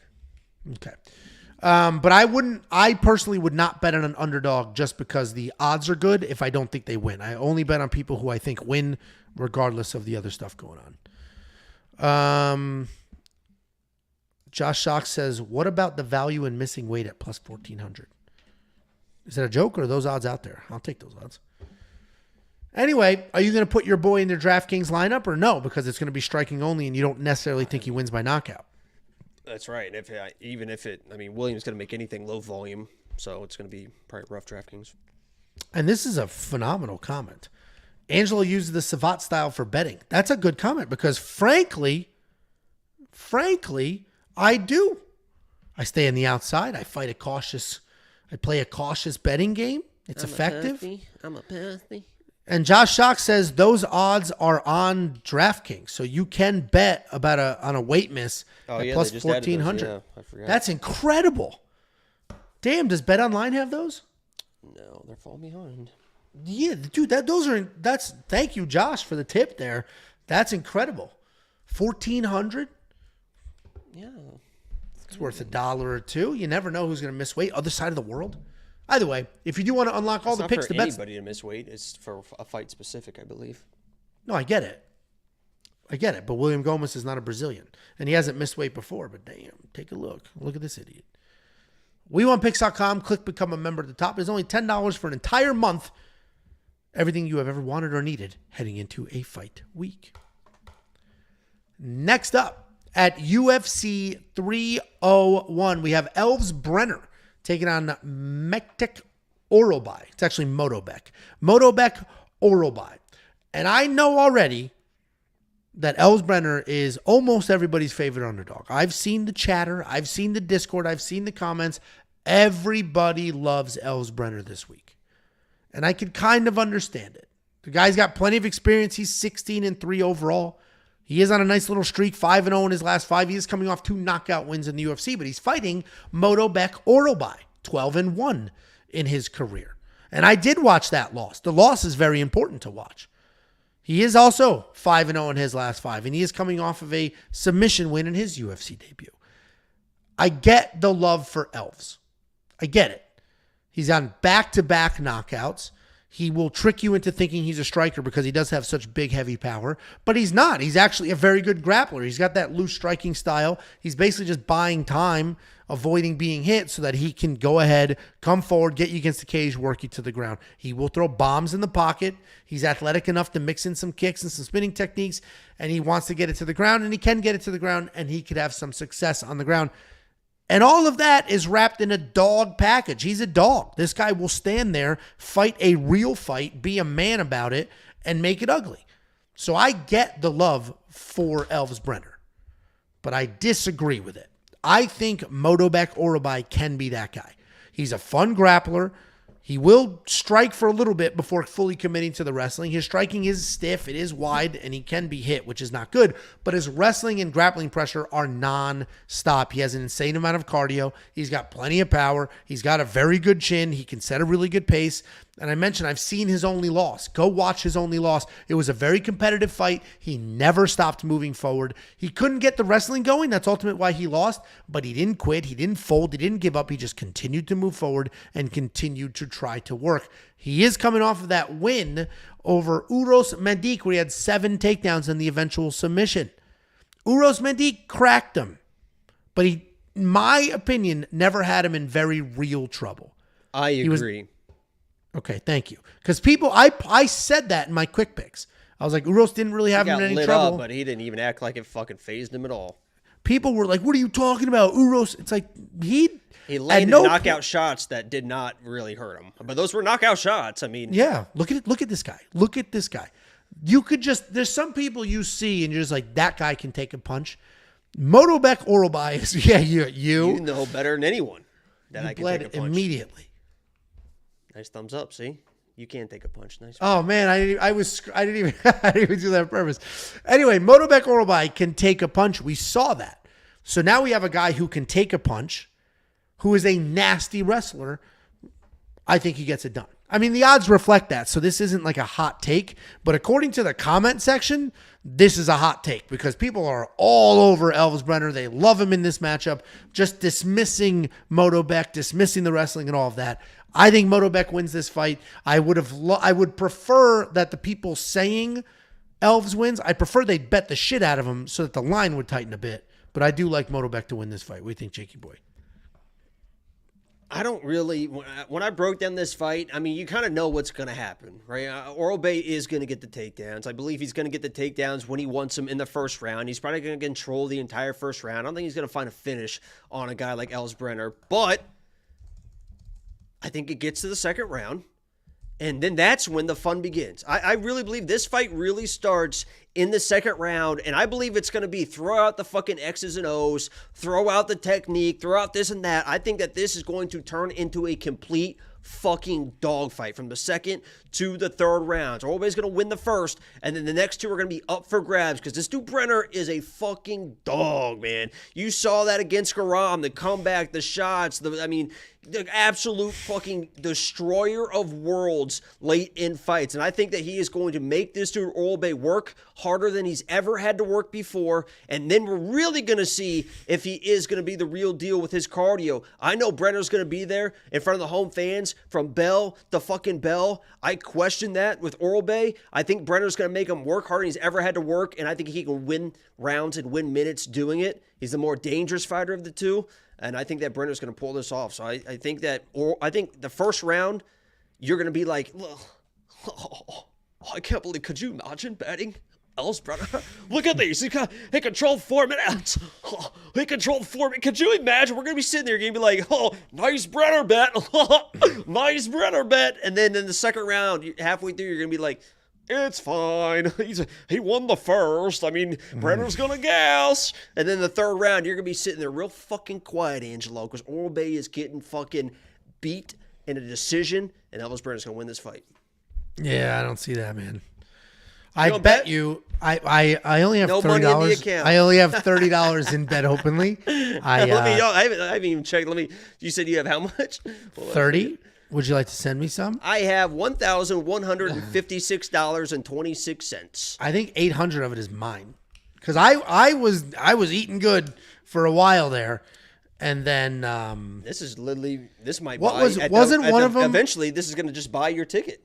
The problem is, didn't I do a few like $300, $400? Didn't I do a $500 one? Like I did a couple of big ones that just last week was $300 for you. It was $200 for me on Onama and $300 for you on JSP. What a fucking loser JSP is. An absolute loser. What a loser. Hey, nice control skills, you clown shoe.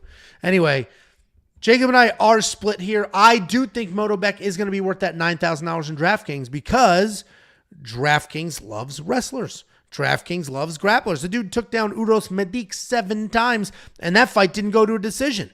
If Elves Brener is this dog and this fight goes to a decision, he might get taken down 12 times. And that will score insanely well. I like Myktybek to win. I like Myktybek at $9,000. And he's not in the safety parlay, but I do have a bet on him.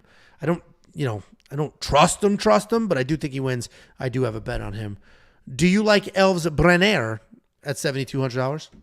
I don't know if he's going to score a lot, but I think he's going to do enough to win the second and third rounds, which is mostly just going to be defending the takedowns and then winning some striking, right? And then Orolbai's going to be back on his hips and then defend the takedowns and then a little bit more striking. So I don't think there's a lot of scoring there because I don't think he's going to finish a guy like Orolbai unless it's just a weird, wild submission. So I wouldn't put him in. Yeah, I think it's going to be pretty dominant one side here. But if you do want to check out that parlay that I have with Orolbai in it, go to WeWantPicks.com, click Become a Member. It's only $10 a month. You not only get that, you get all of Jacob's bets, Artem's bets, the 3 guys at Running Mounts, as well as the 2 betting systems and the artificial intelligence picks, and then everything else that we offer as far as the tools and the DFS content is concerned. WeWantPicks.com, click Become a Member. It is only $10 for an entire month. Next up, at UFC 301, we have Karolina Kowalkiewicz taking on Iasmin Lucindo. And Karolina Kowalkiewicz is in the midst of a career resurgence. She lost 5 in a row. It was shocking she wasn't cut. And now she has cruised to a 4-fight win streak. She completely reinvented herself. She's at American Top Team, doing all the things, winning all the fights. She's 16-7 in her career, and as I mentioned, 4-1 in her last 5, but on a 4-fight win streak. She's taking on Iasmin Lucindo, 15-1 in her career, 4-1 in her last 5, and she's coming off that submission win over Alex Pereira's girlfriend, Poliana Viana. That was zesty, right? That's what the kids would say is zesty. Was that zesty? I think that was. It was. I get it. Karolina Kowalkiewicz, nasty striker. She's been a very good striker for a very long time. She fought for a title many, many years ago. I mentioned this career resurgence. She's really starting to put things together. She has fought some of the best women on the planet for a long time. She averages almost 6 significant strikes landed per minute. She has maintained a solid 74% takedown defense. She found herself on this 4-fight win streak after the 5-fight losing skid. And she is coming off a pretty straightforward win over Dione Belbita, where she did not get the wrestling going. She was 1 for 6 in takedown attempts, but she did control the striking. She's taking on Iasmin Lucindo. She's a grappler, primarily a grappler. She uses power to clinch up and drag opponents to the ground. Once she's on the ground, she's got good top pressure. She'll use strikes to loosen you up and then try to find a submission. Striking is just okay. She really waits for you to throw, for you to commit stuff, and then she'll counter and rush in for a takedown. That game plan is always get this fight to the ground, control on top. And as I mentioned, she's coming off that submission win over Poliana Viana. You know, I'm going to go ahead and pick Lucindo here because she is 16 years younger and the more dangerous fighter. But I do have some concerns with her decision-making. This could be mother-daughter. Technically. 16 years? It could be. It'd be on an MTV show if they were. Yeah, I've seen Teen Mom before. So. Yeah. Iasmin's the more dangerous fighter. Iasmin could absolutely get this to the ground and win. But if you go watch Iasmin's last loss against Yasmin Yaryui, she could not get the takedowns. And she was light years behind in the striking. That could happen here. But I do think Iasmin wins. I think she's going to bully Karolina a little bit, drag her to the ground, and then this little streak Karolina's got going is going to sort of fall off a bit. So I am going to pick Iasmin Lucindo here. I do think she's the next generation. She's dangerous as shit. She moves forward. She's got all the tools. And this is a great test for her against a tried and true vet like Karolina. What do you think, Jakey Bombolots? Yeah, what's her name? Yasmin or whatever against Lucindo is way better, way faster, way better boxer. Is going to stay in your face more than Karolina. Karolina does try to beat you with volume, right? Defend the takedowns, maybe mix in a takedown of her own. But really kind of pressure you with volume and win fights that way because it's not like crazy dangerous. That's a good recipe in my mind for Lucindo because Lucindo wants to dance around. She wants to counter strike. She wants to keep that range with kicks, which I believe she's going to be able to versus Karolina. But also, when you're pressuring a little bit too much, she is going to be there with those level changes. So I think this is pretty much as easy as Lucindo. There is a world where sometimes she is a little bit low volume. She's looking for those powerful shots that maybe Karolina is able to get ahead of her, maybe early in the first round. But eventually, I think this fight makes it to the ground, and Lucindo kind of just dogs her on the ground. So Lucindo seems like she's improving. From that one fight that you mentioned to her last fight, it looked like she kind of dialed it back. It was a little bit more focused. I think she brings that into this fight and really kind of dominates a fight that should be honestly set up for her. Yeah, I do think that is the matchup for a reason. I think it's a good matchup. I think it's like, here's a test for you. Let's see how good you are. Let's see how you do. You've got the same. I mean, look at the jawline and the fucking lips. Holy shit. Hold on a second. Oh my God. This is like, have you ever seen that Shane Gillis, Joe Rogan clip? You're getting close. You're close. Between Andrade and Lucindo, you're getting close. No, I mean that jawline and those lips. You're just like, ooh, which I'm very muscular. Ready? Your whole thing is muscular, short-haired MMA fighting women. That's your thing. I'm gonna show you something real quick that's gonna really change the entire thing. And actually, as I'm looking at it, this could be maybe a bad situation here, but hold on a second. Yeah. Okay. Hold on. Anybody new here? Jessica Andrade, he also is convinced is absolutely gorgeous. It's like blurry, but I mean, if you just look at her like this. That looks, I mean, you know who that looks like? That looks like, what's his name? Huh? Yeah. His name? Yes, his name. That looks like with those lips. I mean, Jesus, dude. You're getting close. Even if you include that butterfly head. You're getting close. Are you going to spend $9,200 on your crush? Do you figure out who it looked like? I have it's Michael Morales. Not pull up a picture of Michael Morales. Not really seeing it. No, not like this. You cut everything off, and you only left like eyes, nose, mouth. Looked like Michael Morales. Pull it up. Look at him now. Hold on. I'm looking at him now. I mean, am I right? I did that off the top of my head. Hold on. This is a better picture. And actually, this picture, you're going to nail it on this one. Maybe not Michael Morales. Is that not who I'm But this thinking one, I found a picture of Michael. It looks like this. Are we still live?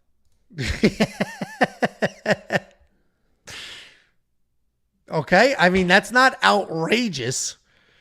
It's not quite what I had in my head, but it's not outrageous. All right. Anyway, $7,000 in DraftKings for Karolina. The problem is, even if Karolina wins, it's just striking. Lots of striking, not much else. Striking, she's not going to have her offensive grappling going. She's not going to score any points in that department. Literally trying to keep her on her feet, throwing some strikes. She's not going to score that well. Iasmin Lucindo, though, at $9,200, is going to need a finish or a whole bunch of very dominant grappling to get it done. Do you think Iasmin Lucindo gets it done and is worth the DraftKings money? It's probably better value on the card. No need to put a female in there, probably. Tend to agree you, for sure. If you do want to check out all the picks, the bets, the round line leans, and literally 200 other things that we don't have time to mention, go to WeWantPicks.com, click Become a Member at the top. It is only $10 for an entire month. Next up, at UFC 301, we have the featured prelim of the evening. We have a very good matchup against Joanderson Brito and Jack. I hate that it's Brito, and I'm just going to say Brito the rest of this time, versus Jack Shore. And this is a good matchup because both of these guys are very well-rounded. One of them is insanely dangerous. The other one needs a tan. Needs a tan. Which one looks insanely dangerous and can finish fights when you're looking at these two guys? The guy that looks like a fucking hard-ass, badass motherfucker with the stern look, or this tubby-looking ginger over here that hasn't seen the sun in 15 years. It is crazy that you are far more tan than Jack Shore Holy is. shit, man. It is crazy. Does the sun ever come out in fucking Laos? I mean, I literally called him powder on my quick picks breakdown. I don't know if I've seen a more pale human being, like a healthy. He's healthy. Corey McKenna, that's it. He doesn't have a disease. Corey McKenna, and that's it, man. It is Holy crazy. Shit. He is my teeth. It's crazy how pale White. this guy is. He's white. Oh, he is. I thought you said he has my teeth. He is your teeth. He is my teeth. Yeah, way to keep up, Angelo. He's not white. He's white. It is He crazy. is white. Either way, we got Joanderson Brito at 16-3 in his career. He's 4-1 in his last 5. He is riding a 4-fight win streak, taking on Jack Shore, Jack Frost, 17-1 in his career, 4-1 in his last 5, coming off By the way, bounce. his dad got a little upset with me on Twitter one time because I said he has a Darren Till body. He did yell at you. He said thanks for your concern. I said I'm worried about Jack Shore. I said I'm honestly worried about Jack Shore this week because of his Darren Till body. And Jack Shore's father, searching for Jack Shore on Twitter, found my tweets.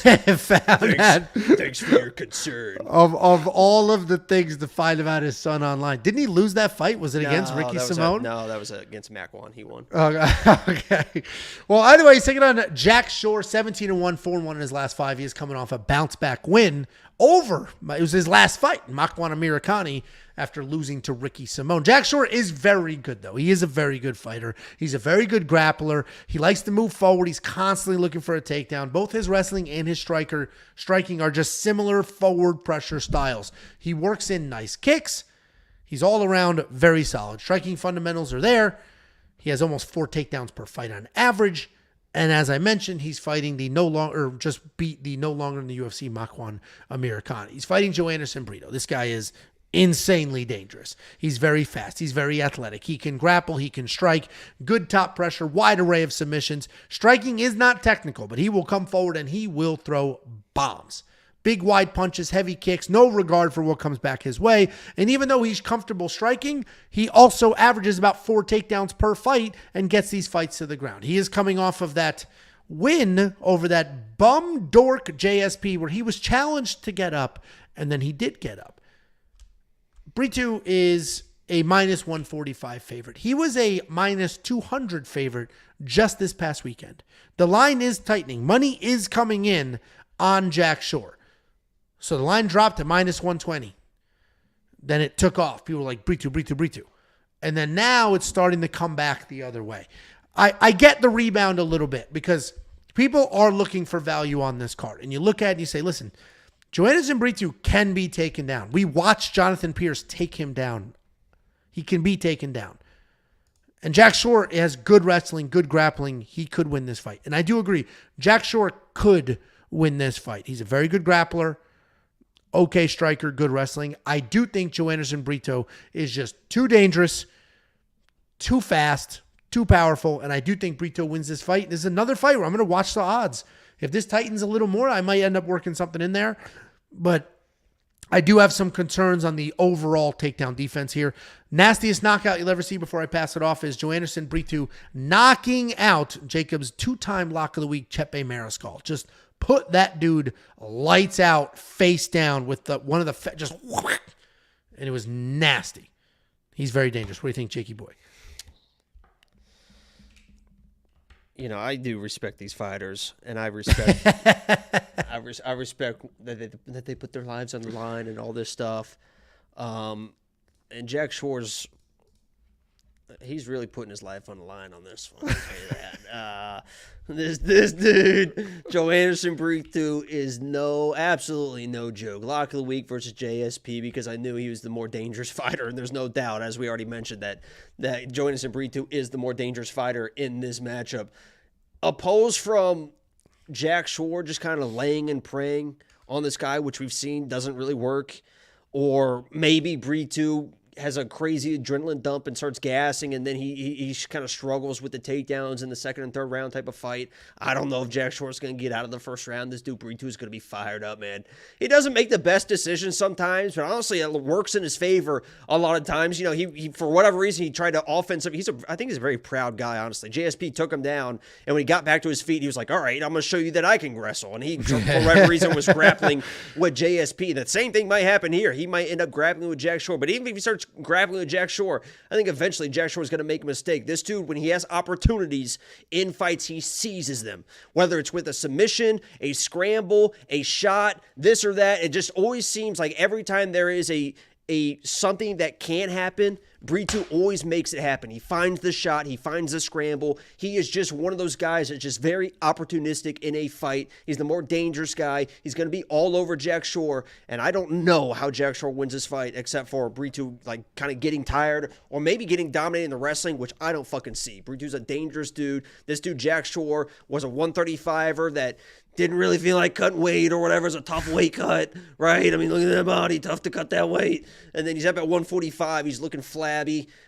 He was dropped by Ricky Simone at 135. If you're dropped by Ricky Simone at 135, get fucking ready, buddy. Get fucking ready. Because this dude Brito probably hits like a fucking 170-er.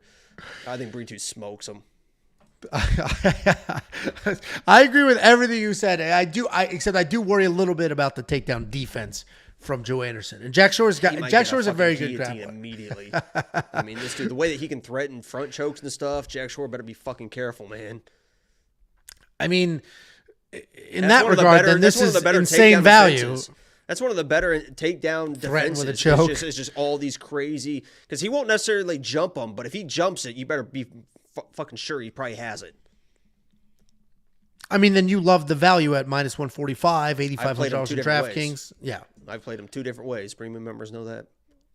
Well, and I do love the DraftKings value. I think he's a great mid-level price guy. $8,500. When Joanderson Brito wins, he scores points. This is going to be the last time I think that you get Brito at these odds, because if he smokes Jack Shore like I think he is, I mean, we had him as a dog, like, or pick 'em fights. Like, it seems like they keep just undervaluing this guy like crazy.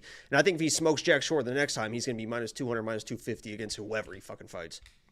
I get it. I am giving Jack Shore a little more credit than you are. It's really just the grappling is the only thing I'm worried about here. But I do think Joanderson Brito wins this fight. We'll see if these odds continue to tighten. As I mentioned, they're up from where they opened, but they are down from just a few days ago. On Sunday or Saturday, he was minus 200-ish.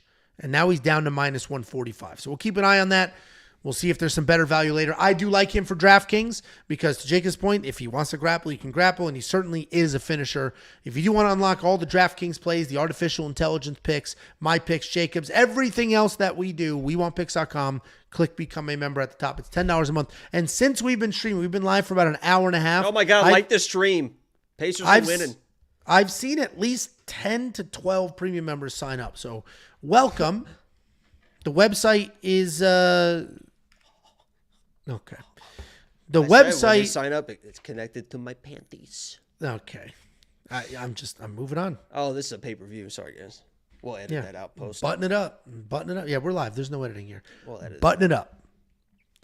Guys, before we hit the main card, which we're about to do, let me send you $50. Go to WeWantPicks.com. I'm giving them money.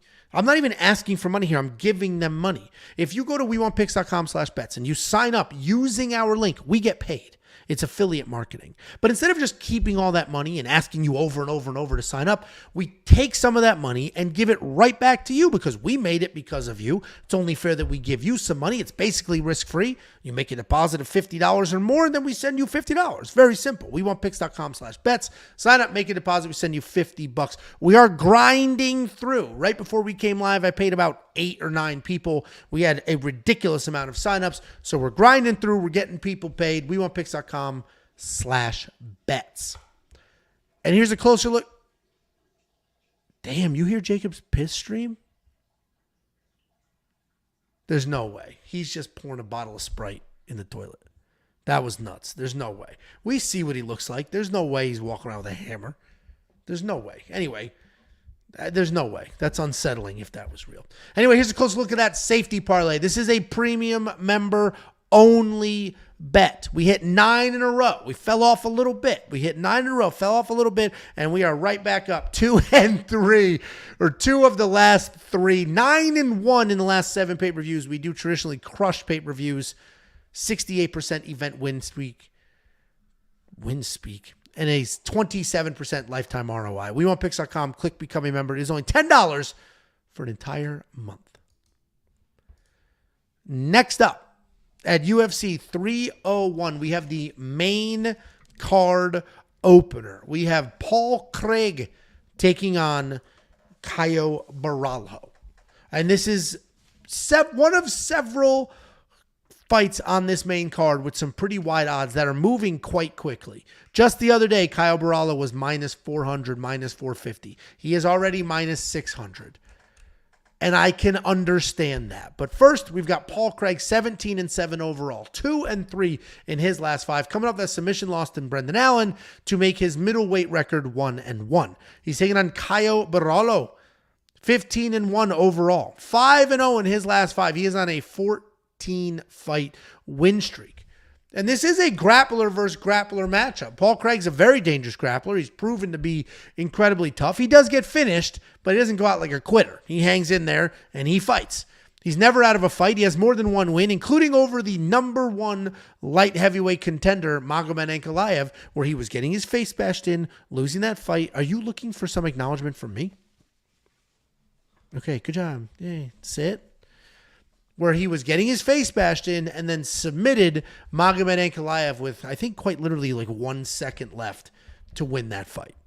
And it just goes to how dangerous he is, how good his jiu-jitsu is, and that he can take a beating. Striking is just okay. He's got a little bit of power in there, but his striking is just okay. His biggest issue, though, is that even though he's a very good wrestler, a very good grappler, he doesn't necessarily have the wrestling skills to get it to the ground when he wants to. He can be finished on the ground as well, but he is also quite dangerous. Taking on Caio Borralho, this guy's a slick grappler himself. Solid submissions, well-timed takedowns. He's got a really long karate-style stance, very loose on his feet, where he's going to bounce around and then explode into double legs. He has judo belts. He has jiu-jitsu belts. And people are going to say, judo, he's got all the belts.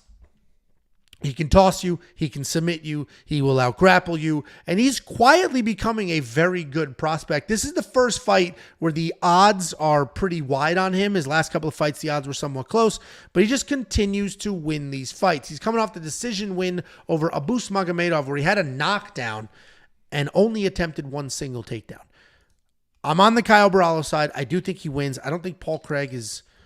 Craig. He's dangerous. He's certainly a dangerous grappler, but he's not going to out-grapple Caio Borralho. He's not going to catch Caio in something. He's not going to win this fight. Caio Borralho is going to win this fight. But there is, I don't know what it is, but there is just something about Caio Borralho I don't fully trust. I don't know what it is. We haven't seen him make like blatant mistakes. I don't know if it's this or what, but there's just something about him I don't fully trust. I do think he wins here. Paul Craig is... people are going to hate this, but Paul Craig is a bit overrated, and I don't think he wins this fight. What do you think, Jakey boy?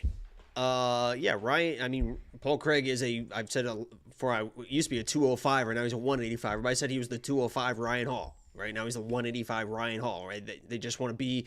Ryan Hall just wants to chase heel hooks, and this dude just wants to throw up triangles. That's pretty much all he does. But I will say, this is a Caio fight. Caio should win this fight, even if it goes to the ground. Like you said, Caio should be able to control those positions. We just saw Brennan Allen do it, right? I mean, he went to the ground with Paul Craig, didn't run into really too many issues. There was a little bit of a situation where he was underneath the neck of Paul Craig, and Paul Craig somehow got this weird calf slicer, putting pressure on his knee from back behind him while he's getting choked out, just wrenching on Brennan Allen's knee and got himself out of the choke. This dude, for his credit, is a fucking wizard on the ground. The only way that Paul Craig is going to win this fight is if he finds something on the ground. Why would you take him down? Why would you go to the ground with him ever? That's the only way he's going to win. He's not going to beat you on the feet. So if you're Caio, just don't go to the ground at all with this guy and you're going to easily win. But I believe that Caio is going to go to the ground. He just saw Brennan Allen do it. I can do that. And he probably can do it. But mistakes happen from time to time. Paul Craig does some wild, wacky shit on the ground that sometimes you're just not really training for. Caio should win this fight. Honestly, it should be easy. I do worry a bit, but that might be my bias for my lock of the week, Paul Craig. Yeah, I agree with you. I agree. I like I said, I can't put my finger on it. I don't know exactly what I don't trust about Caio. But there's just... Yeah, go ahead. No, go ahead. No, I insist. All right, well, I don't know what it is I don't trust about him, but there is something I don't trust about him. But luckily, Paul Craig is his opponent, and he should blow right through him. Yes. Here's what I'll say about this fight. I'm going to give something away here, and that's just, out of the goodness of my heart because I love you guys. I fucking love you guys. I don't believe that Caio is going to finish Paul Craig. I don't think he's going to do enough on the feet and on the ground. He's even as good as he is, he's not really a finisher. And Paul Craig on the ground is a hard guy to finish if you're not going to ground and pound. And Caio will put a body triangle on you and just fucking stay there the entire time. So I don't think he's going to finish Paul Craig. And if Paul Craig is going to win, I have to imagine it's going to be some wild fucking finish. I don't see him winning a fucking decision, out grappling Caio like he did Muniz before he found that finish. So there is Paul Craig inside the distance, decision no action. I fully expect Caio to probably win a decision. You're going to get your money back. It's plus 300 right now for Paul Craig. I think you throw a little bit. If you want to put action on Paul Craig, I think that's where your action should be, right? You get your money back if you lose the decision. If he does win, he's probably just going to win inside the distance. And, there's a good likelihood you're going to get your money back. You still get plus 300 odds for that. So that's my suggestion. Those are surprisingly good. Those are better. Well, because they think he's going to get finished, I guess. Because those are surprisingly good odds. Right. I don't think he's going to finish. Yeah, Caio has finishes, but he's not exactly, he's not a savage beast. And he's perfectly happy. And I do appreciate about him. He's perfectly happy taking his time and grinding through a win instead of just chasing like crazy. Right. And that actually might be his savior here, because if he's chasing like crazy, he can end up in a weird position. And he said he's going to, on the embedded, he said he was going to knock out Paul Craig, which means not wrestling, I guess. He didn't say I'm going to try and sub him like a lot of people. Oh, watch him, I'm going to sub on Paul Craig, bro. Which he gets subbed. So it's not even like it's like insanely impressive. But either way, Jacob and I both very heavily on the Caio Borralho side. Do you think he's worth the $9,500? No. I do think there's some risk there, because if he is just going to end up striking, then he's nowhere near that $9,500. But if he does come in here and shoot a bunch of takedowns, get a bunch of control time, that is a different fight. I'm not going to do that risk. We have a couple fighters coming up that should be worth the money. If you do want to check out all the picks, the bets, the DraftKings optimizer, the artificial intelligence picks, the line movement tracker, the 38 columns of detailed data, metrics, and analytics that you can use to find your own spots, WeWantPicks.com. click become a member at the top. It's freaking $10. It's $10. It is the best price point in this game with the biggest value in this game. It is not even close, and it's designed that way on purpose. WeWantPicks.com, click become a member at the top. Next up, at UFC 301, we have Michel Pereira at his new weight class of middleweight taking on Ihor Potieria. This is a fun fight. Michel Pereira has been in fun fights his entire career. And this is going to be another one because Ihor Potieria is also a very fun fighter who is also at his new weight class of middleweight. I think this is Ihor's second fight at middleweight, and this will be Michel's third. And they're meeting in the middle. Michel went up, Ihor went down, but size-wise, they're somewhat similar. Ihor's tall, Michel is very thick, and he has looked better than ever. He has looked better than ever. First of all, he's only 30. Dude looks 40. He's only 30 years old. And he's had quite the career. 40? And I didn't mean that in a negative way. He just looks like a fucking... He's a fucking beautiful guy. Yeah, I didn't mean like 40 like he's old and used up. I meant 40 like... That's a good-looking dude. It would make more sense for me that you had a crush on Michel Pereira than Iasmin Lucindo. That would make more sense. Ihor's a good-looking dude, too. Sure. Michel Pereira has 41 professional fights at 30 years old. It's crazy. He's 30-11. He is 5-0 in his last 5. He is on a nice 7-fight win streak. He's taking on Ihor Potieria, 21-5, but only 2-3 in his last 5. He's coming off his first decision win in the UFC. I mentioned Michel Pereira moving up to middleweight. That's because he struggled to make weight at welterweight. He had missed weight a few times, but the last straw was missing weight against Wonder Boy a couple of pay-per-views back. I think it was last year. Since then, he moved up, and he looks basically exactly the same, but better. Still jacked, didn't soften up at all, which is crazy.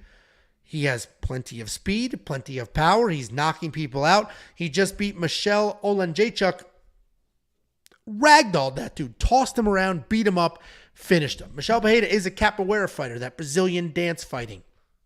He can spin, he can flip, he can kick, he can punch, he can wrestle, he can do all those things, and he can win a decision. People talk about his cardio negatively, and I don't know why. Show me a fight where Michel Pereira absolutely, as I have learned recently, death-gassed. You're not going to find it. Of course he slows down. Look at all that muscle mass he has to carry around. We haven't seen at middleweight. So we haven't seen at middleweight. So maybe cardio's even better or worse. We're not sure. I bet he gets plenty of cardio. No. Okay. He's taking on Ihor Potieria. Ihor Potieria is a striker. He's a very good striker. He's got a very loose striking style. He's got solid power, good accuracy, but he can be hittable. He keeps his hands way too low, and he relies on his chin too much. What are we laughing at? Someone said, was crazy. Yeah, it is crazy. His takedown defense is not great, but he does a really good job of hurting you on the way in. You shoot a takedown, he will throw an uppercut. He will throw a knee. He will do something to make you question if you want to make that entry. Again, he's coming off his first decision win in the UFC over Robert Erceg, where he looked busier and more confident than ever at his new weight class. This is somewhat of a short notice step up for Ihor. It's not crazy short notice, but he is replacing, I forget who, but he is stepping in here. Yeah, can I help you? Like, what the hell? Well, I stopped because I wanted you to finish your thought. I am going to finish my thought. I am on the Michel Pereira side.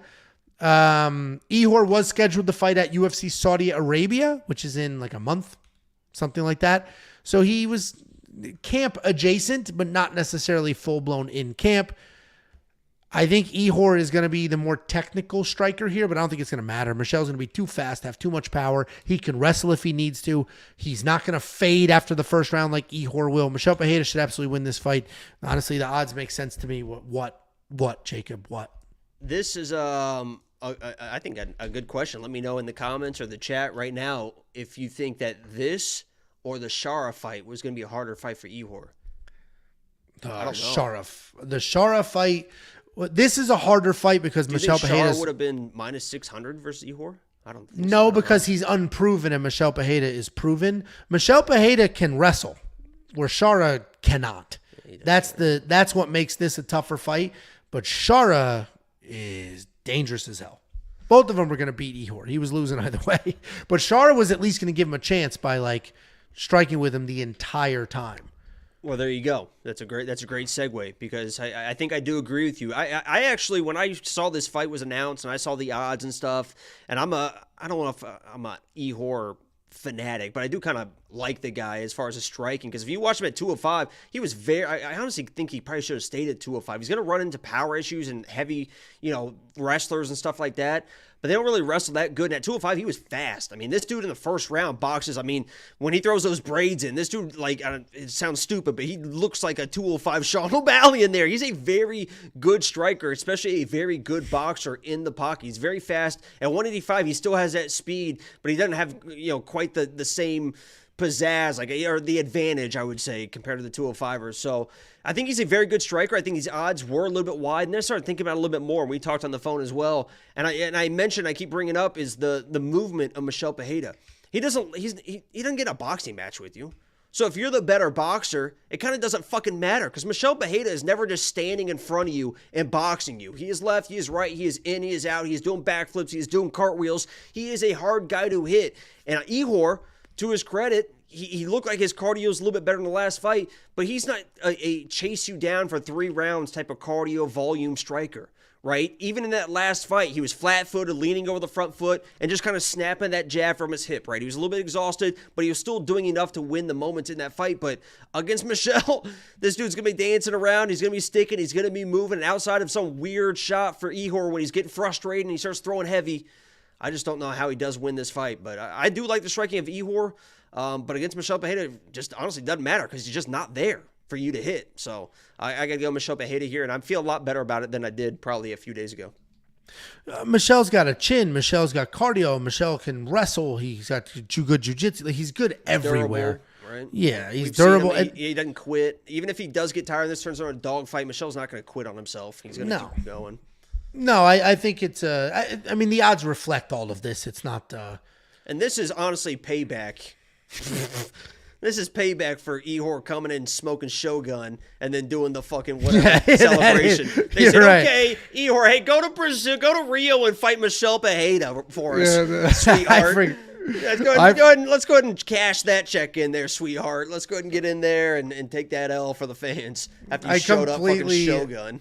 That is funny. I completely forgot about that. On his retirement fight. You are right. I completely forgot about that. This is payback.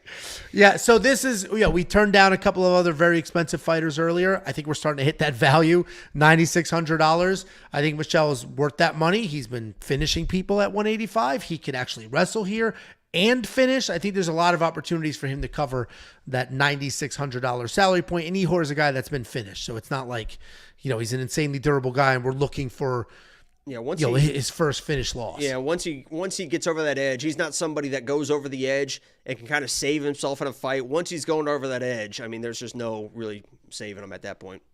Sure. If you want to unlock the picks, the bets, the round line leans, and literally everything else we do, including the tools, the insight, the artificial intelligence, and more, go to WeWantPicks.com, click Become a Member at the top. It's $10 for an entire month. If you signed up for UFC 300, you're good. This one's included. We're within that month window. $10 for an entire month. Greatest value in this space, period. End of story.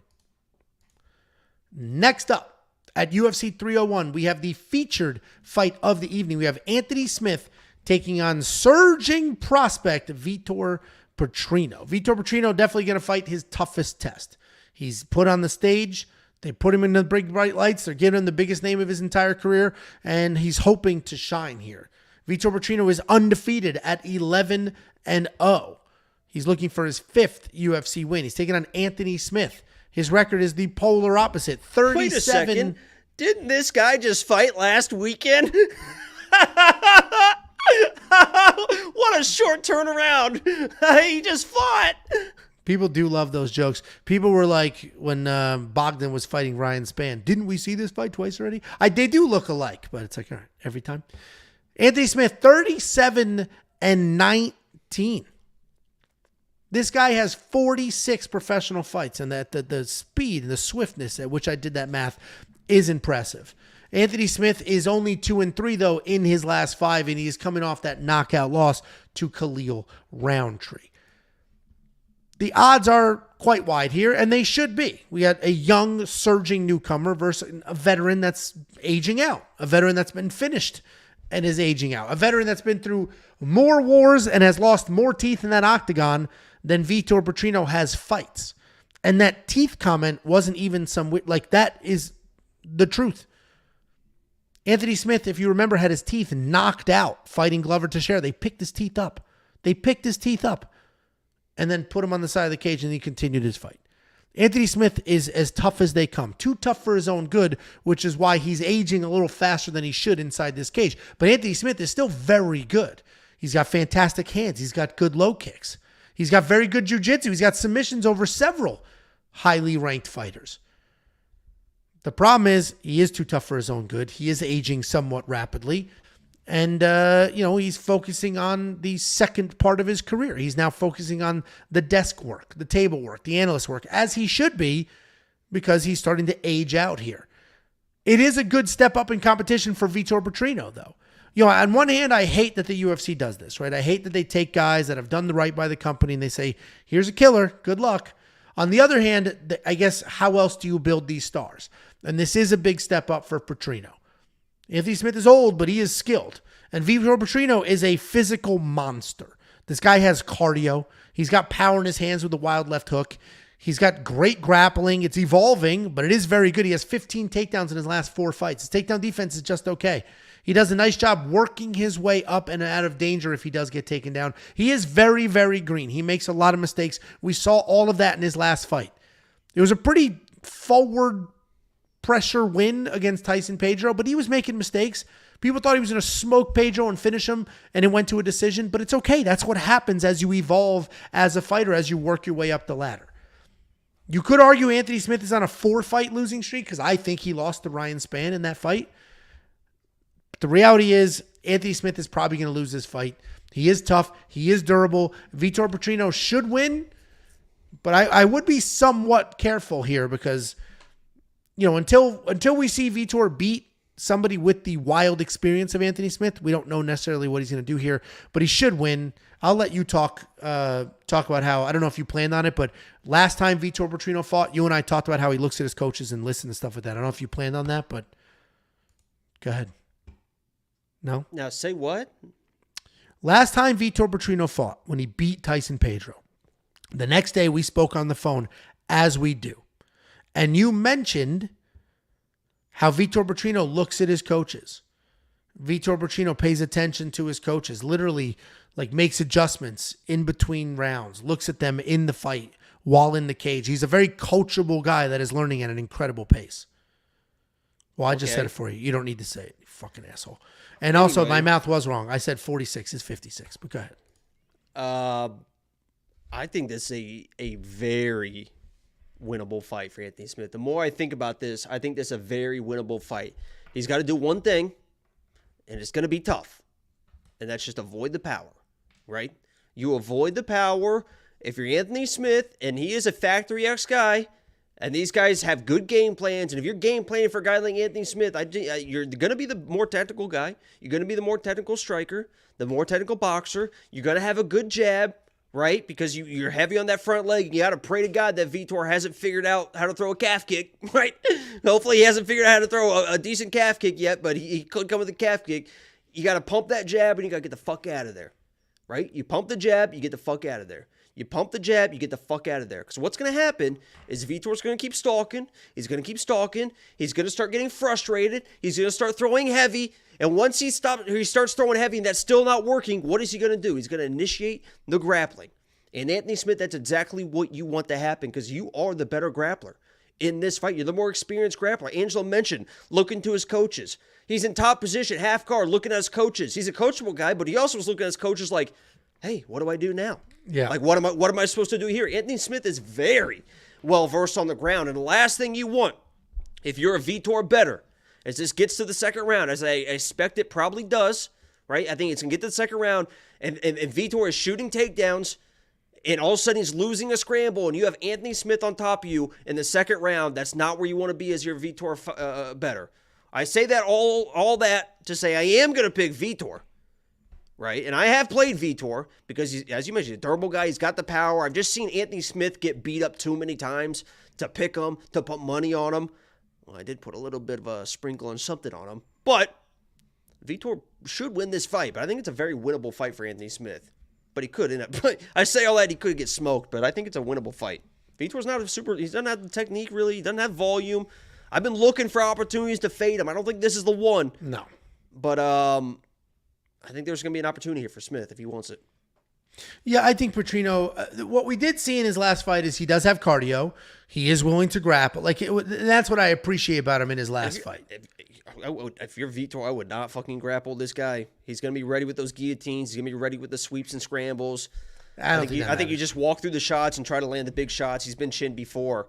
If you're Vitor, I wouldn't initiate the grappling at all. Yeah, I mean, I think Vitor can win multiple ways. I think Vitor wins this fight. It's always funny. People are like, he went to a decision because he wanted to prove he could in his last fight. No, he went to a decision because he went to a decision. That's what he wasn't proving anything. He just couldn't finish Tyson Pedro. But I do think Vitor wins this fight. Obviously, he's my least confident. Makes it sound like I'm not. I'm very confident he wins. But of the him, Michel Pereira, these Kyle Barallo, Vitor is who's that other huge favorite on the undercard? There's another huge favorite on the other. Yeah, Bonfim. Vitor's my least confident in all of them, all those big expensive favorites. But I do think Vitor still wins this fight. $9,400 in DraftKings. I too many unknowns here. Anthony Smith is too durable. Durability can help you sometimes because Vitor can score 1 million points because he's just dropping them and taking them down, doing all those things.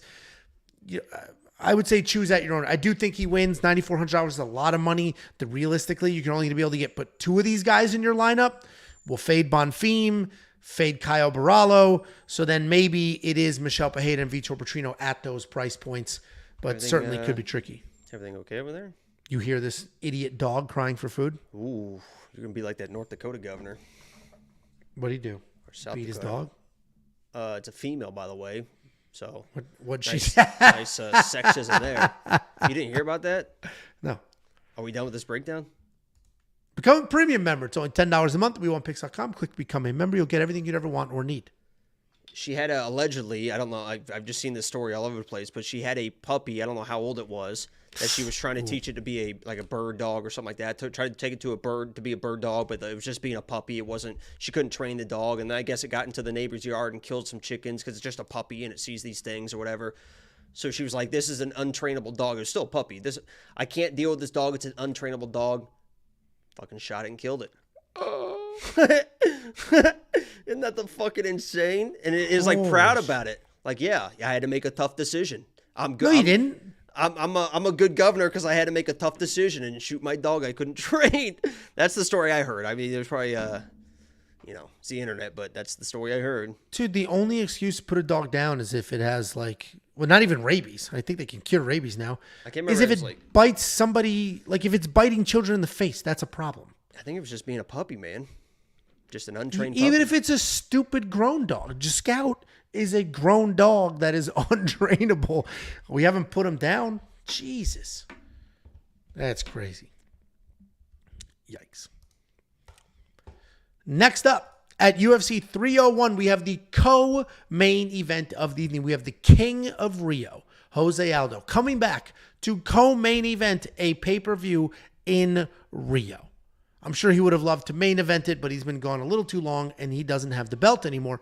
But he is the long-time champion. In my mind, Jose Aldo is the greatest featherweight champion of all time. In my mind, you could disagree, I think he's a better featherweight champion and a better overall featherweight in the history of this sport than Alexander Volkanovski is. And that's the debate. It would just be those two. What's fun about Aldo is if Jose Aldo is never born, me and you are probably never friends, and we're not sitting here right now. Yeah, there's no Conor McGregor. There's no big fight. None of that. No, actually, I think one of the first or the second pay-per-view I went to your house was the. But we would have. No, that's just wrong because we would have seen Conor because we watched Conor versus Aldo. We would have seen Conor versus whoever else it was. I think you don't know what the butterfly effect is. It's not just a simple replacement. Him not being bored okay. Well, then you could just say that about anything. It's so stupid. You could say. Well, this is relevant because he's on the screen and we're talking about it. I'm not going to just randomly say anything. Yeah. If Jonathan Martinez is never born, butterfly effect. If the U.S. doesn't win World War II, you know what's happening now. That's what you're doing. You're the one. No, we're talking about Jose Aldo. It's very topical. It pertained to the conversation. But what are you talking about? We met before that fight. You clown shoe. I know, but if we met after the fight, here's a butterfly effect. This is a butterfly effect. We had just barely known each other, and you were like, hey, you're hot. You want to come over and watch fights? If there's no Aldo, there's no fights. We never get to hang out. We never had that special first night. Of course there's a fight. Here's an actual MMA butterfly effect. But this is what... because here's an actual MMA butterfly effect. If the UFC never trades Demetrius Johnson... Oh, okay, here we go. ...for Ben Askren... we don't get that Max Holloway knockout the other night. BMF belt doesn't exist. That has nothing to do with anything. Where I talked about Aldo because we're talking about Aldo. Now you're just randomly saying bullshit. You're doing... We knew each other before the Aldo fight. So him existing or not existing doesn't change. We knew each other in like November, and that fight was either November or the start of December. Our relationship You came over a strange man's house in a couple of weeks. That fight molded and was the bedrock of our relationship was that fight night. I don't know if you must not remember that night as special as I do. I remember being shocked that Jose Aldo was knocked out so quickly. And that honestly says a little bit more about both of us. That was a very special night for me, Angelo. But apparently it was just another night for you. Just another thing. Just another fling. I have a lot of friends. A lot of friends. We got Jonathan Martinez taking on Jose. It's actually Jose Aldo. Jonathan Martinez, 19. Now I don't know. Do I just continue on? Do I start it? We're just going to continue. Well, Parker says $1.99. No one cares. Appreciate that. So I'll take. He's talking to you. You're just going to send out money. I'll ramble about everything. Talking about you. Well, then let's start it over, Parker, so that when we cut this up and we throw it on the other channel, it's nice and clean for you. Speaking of putting an old dog down. Jesus. Next up, at UFC 301, we have Jonathan Martinez taking on the King of Rio, Jose Aldo, back at home in Rio, making a comeback after 2 years away. He was gone for 2 full years, and he is back in the co-main event in his hometown to live up to his nickname of the King of Rio. I mentioned this before. I personally think he is the greatest featherweight of all time. I think he's better than Alexander Volkanovski. It's certainly debatable. I think Alexander Volkanovski had more title defenses, but I think Jose is just the better fighter. And you know that WEC champ. Because of... No. I know what you're doing. You're not doing it. The WEC champion moved over to the UFC, defended his belt multiple times, lost the belt, went down to 135 and competed there as well. He is back. And he's taking on Jonathan Martinez. Jonathan Martinez is 19-4 overall. He is 5-0 in his last 5, riding a 6-fight win streak. I mentioned Jose Aldo coming back after a few years away, 3-2 in his last 5. 3-2 in his last 5, coming off that loss multiple years ago to Merab Davishvili. Jonathan Martinez, actually, let me break down Jose Aldo first, because then people like to say Jonathan Martinez is the new version of Jose Aldo. Jose Aldo, I mentioned, I think the greatest 145-pounder of all time. He's a nasty striker with very good jiu-jitsu and literally the best takedown defense in the history of the UFC. Nobody has better takedown defense than Jose Aldo. Nobody. Greatest takedown defense of all time. And he uses that takedown defense to keep fights standing. He has power in his hands. He's a good, accurate technical striker. And he used to be a low kick savage. I will never forget. I have been watching UFC since literally day one. I watched WEC as well. And I will never forget when Jose Aldo, I know it's Jose, I just can't not do it. When Jose Aldo finished Uriah Faber with leg kicks. Multiple fights with just chopping. It was our first introduction to how devastating pure leg kicks could be. And people are making that comparison to Jonathan Martinez. Jonathan Martinez just finished Adrian Yanez with leg kicks. But that was more of an anomaly than the norm. Jonathan Martinez is not a nonstop leg kick guy, but he is very good. He is very well-rounded. He is technical. He's got slick BJJ. He's got that moist, high striking style with those nice kicks that he'll use for range control. He doesn't wrestle very often, but when he does have some slick submissions on the ground that he can snatch up in scrambles. The reality is I am going to go ahead and pick Jonathan Martinez here. But Jose Aldo, I'll be rooting for him. I'll be cheering for him. I hope he wins this fight. But he's going to be gone for 2 years. He is well over 40 years old. I've talked about this on this channel many, many times over. Jose Aldo is listed at 37, I believe. But he is a favela guy. He grew up in the favelas. And it came time to get paperwork. There was no paperwork. So it came time to get a passport, whatever it was. And he didn't have a birth certificate. So like, how old are you? He went to the town hall or whatever it was. I need a birth certificate. And they're like, well, how old are you? And he just said a number. He made up a date and a number. And that's what he has been forever since that day. He is significantly older. This is confirmed real information. You can find it on the internet. I also heard it from somebody who is personal friends with him. The reality is he's a little too old. He's too inactive. He hasn't fought in the UFC for 2 years. He did have 3 boxing matches. 2 of them were wins against guys that are winless, and one of them was a draw against Jeremy Stevens. Jose Aldo is one of the best of all time. I would love nothing more for him to win here. I just don't think he is. I think we're finally going to see him being old. That 2-year layoff is that's 10 years. 2 years off at that age to come back, that's 10 years of aging. He's finally going to look a little older. He's in the Hall of Fame. He's accomplished everything. I think he's training his ass off. I think he wants to win, but I think he's coming back because it's Rio and he's the king of Rio. Jonathan Martinez is going to be the pick for all those reasons, even though Jose is the GOAT and skill-wise the better fighter, but age matters. What do you think, Jakey boy? I believe one of the sneaky bets here that I was thinking about as you were talking, because yes or no, do you think Jonathan Martinez finishes Jose Aldo? No. I agree. I don't think he's going to finish Jose Aldo. I believe that Aldo is going to look good in the first round. I truly believe that he is going to be looking good in the first round with pressure with the boxing until Jonathan Martinez really kind of figures out the range, and Aldo will slow down a little bit after that adrenaline dump, right? He knows it's his last fight probably. I mean, he said, like, we'll see how it goes, which is not like a very confident thing, right? He should be saying, like, I'm back, I'm going to win, I'm going to do this or that, but he's like, we'll see how it goes, and I got some boxing stuff lined up if it doesn't go well. But he's going to be emotional, right? Making that final walk in his mind in Rio. It's going to be probably an adrenaline dump in the first round. And once they get out of the first round, I think Jonathan Martinez, that's where he's going to take over. I think at this point, he probably is the better, cleaner, more dynamic striker. He's going to keep the range with the kicks, touch Aldo as he's entering. It's probably going to be a close fight. You know, there could be one of these situations where, you know, Jonathan Martinez wins a decision and people are like, I think Aldo won that fight. There might be something like that, but I think the bet here could be, and BetOnline offers it, is that Jose Aldo wins the first round. And that's all he needs to do. And it's probably going to be plus money, right? Plus 120. And as long as he wins the first round and then doesn't get finished, you win that bet. BetOnline offers something like that. That's how I would play it. I think he's going to win the first round. And then Martinez is just going to kind of figure him out, keep the range, and win the second and third round. So that's how I see it going. I think John Martinez is going to win this fight.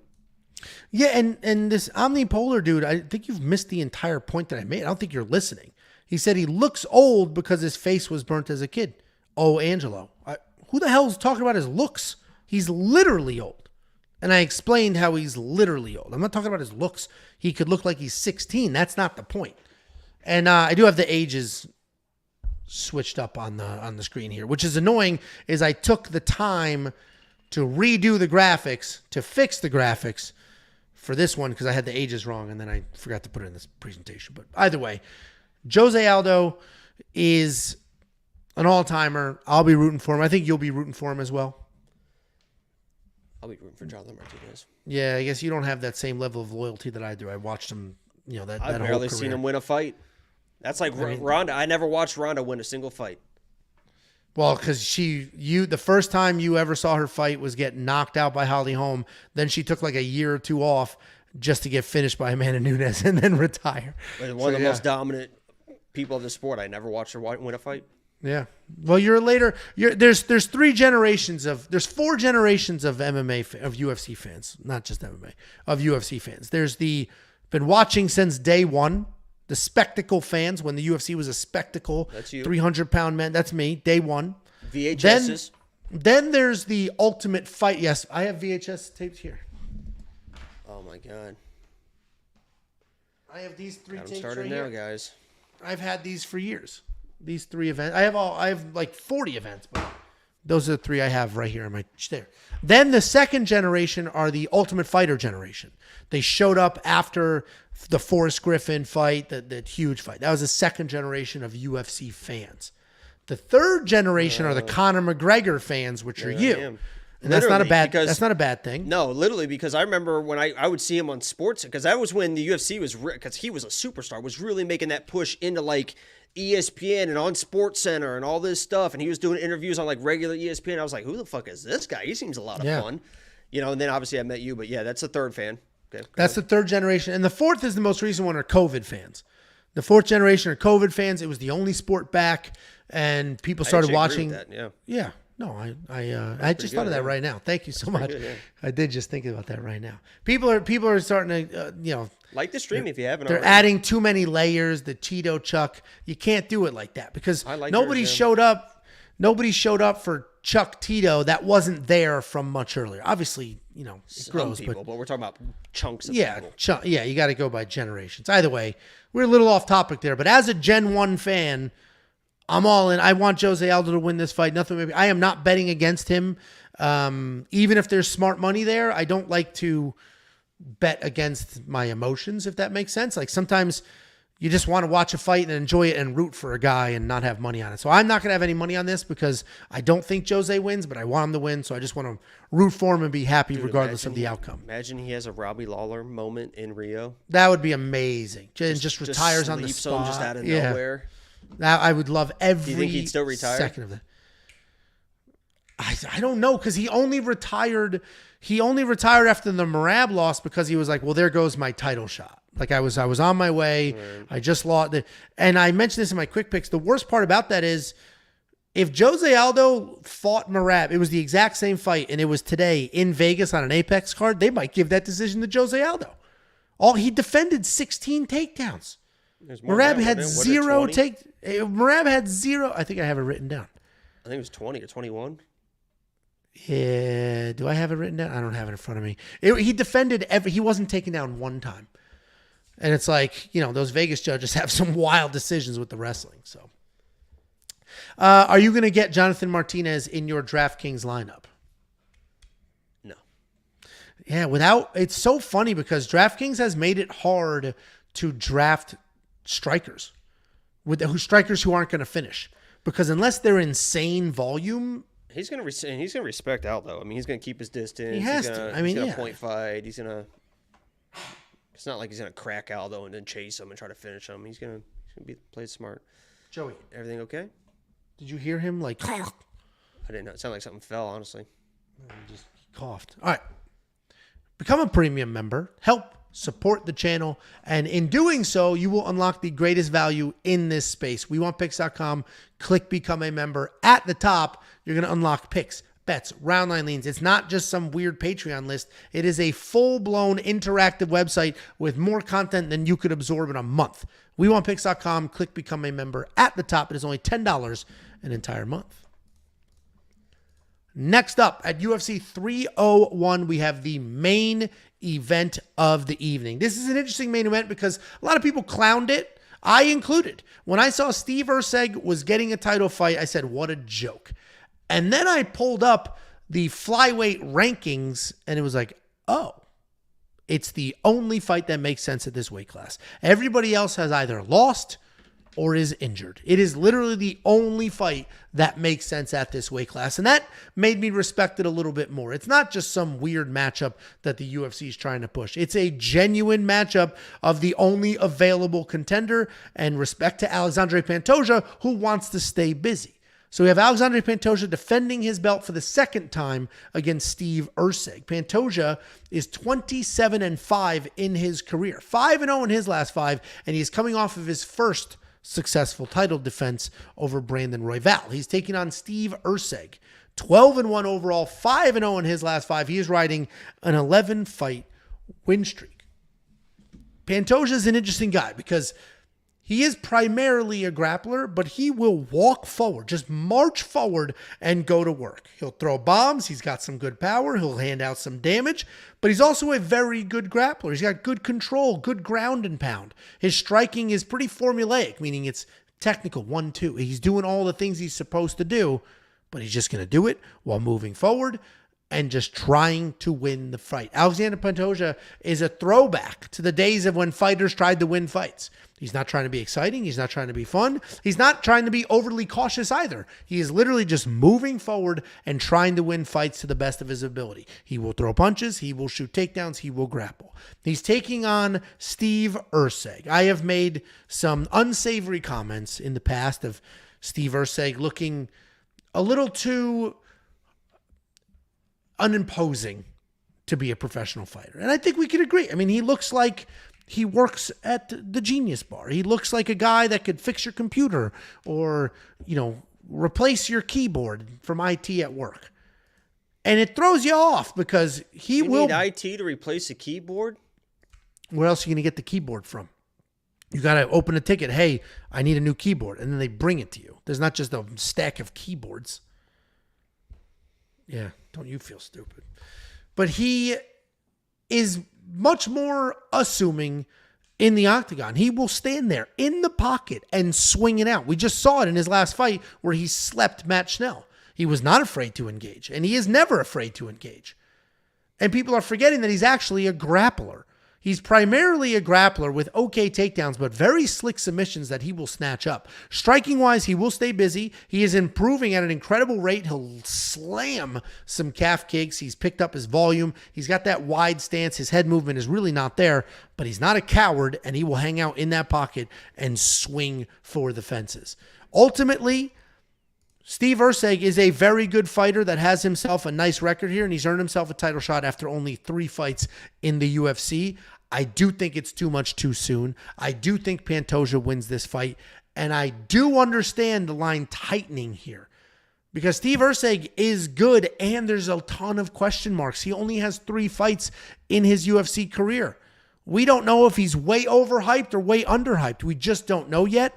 And I understand people just shooting their shot and questioning that. I do think Pantojan's too well-rounded.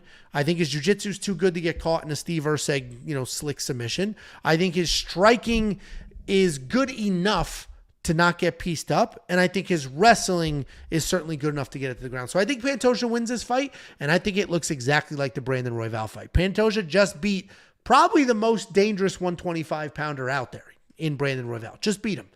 A whole bunch of takedowns.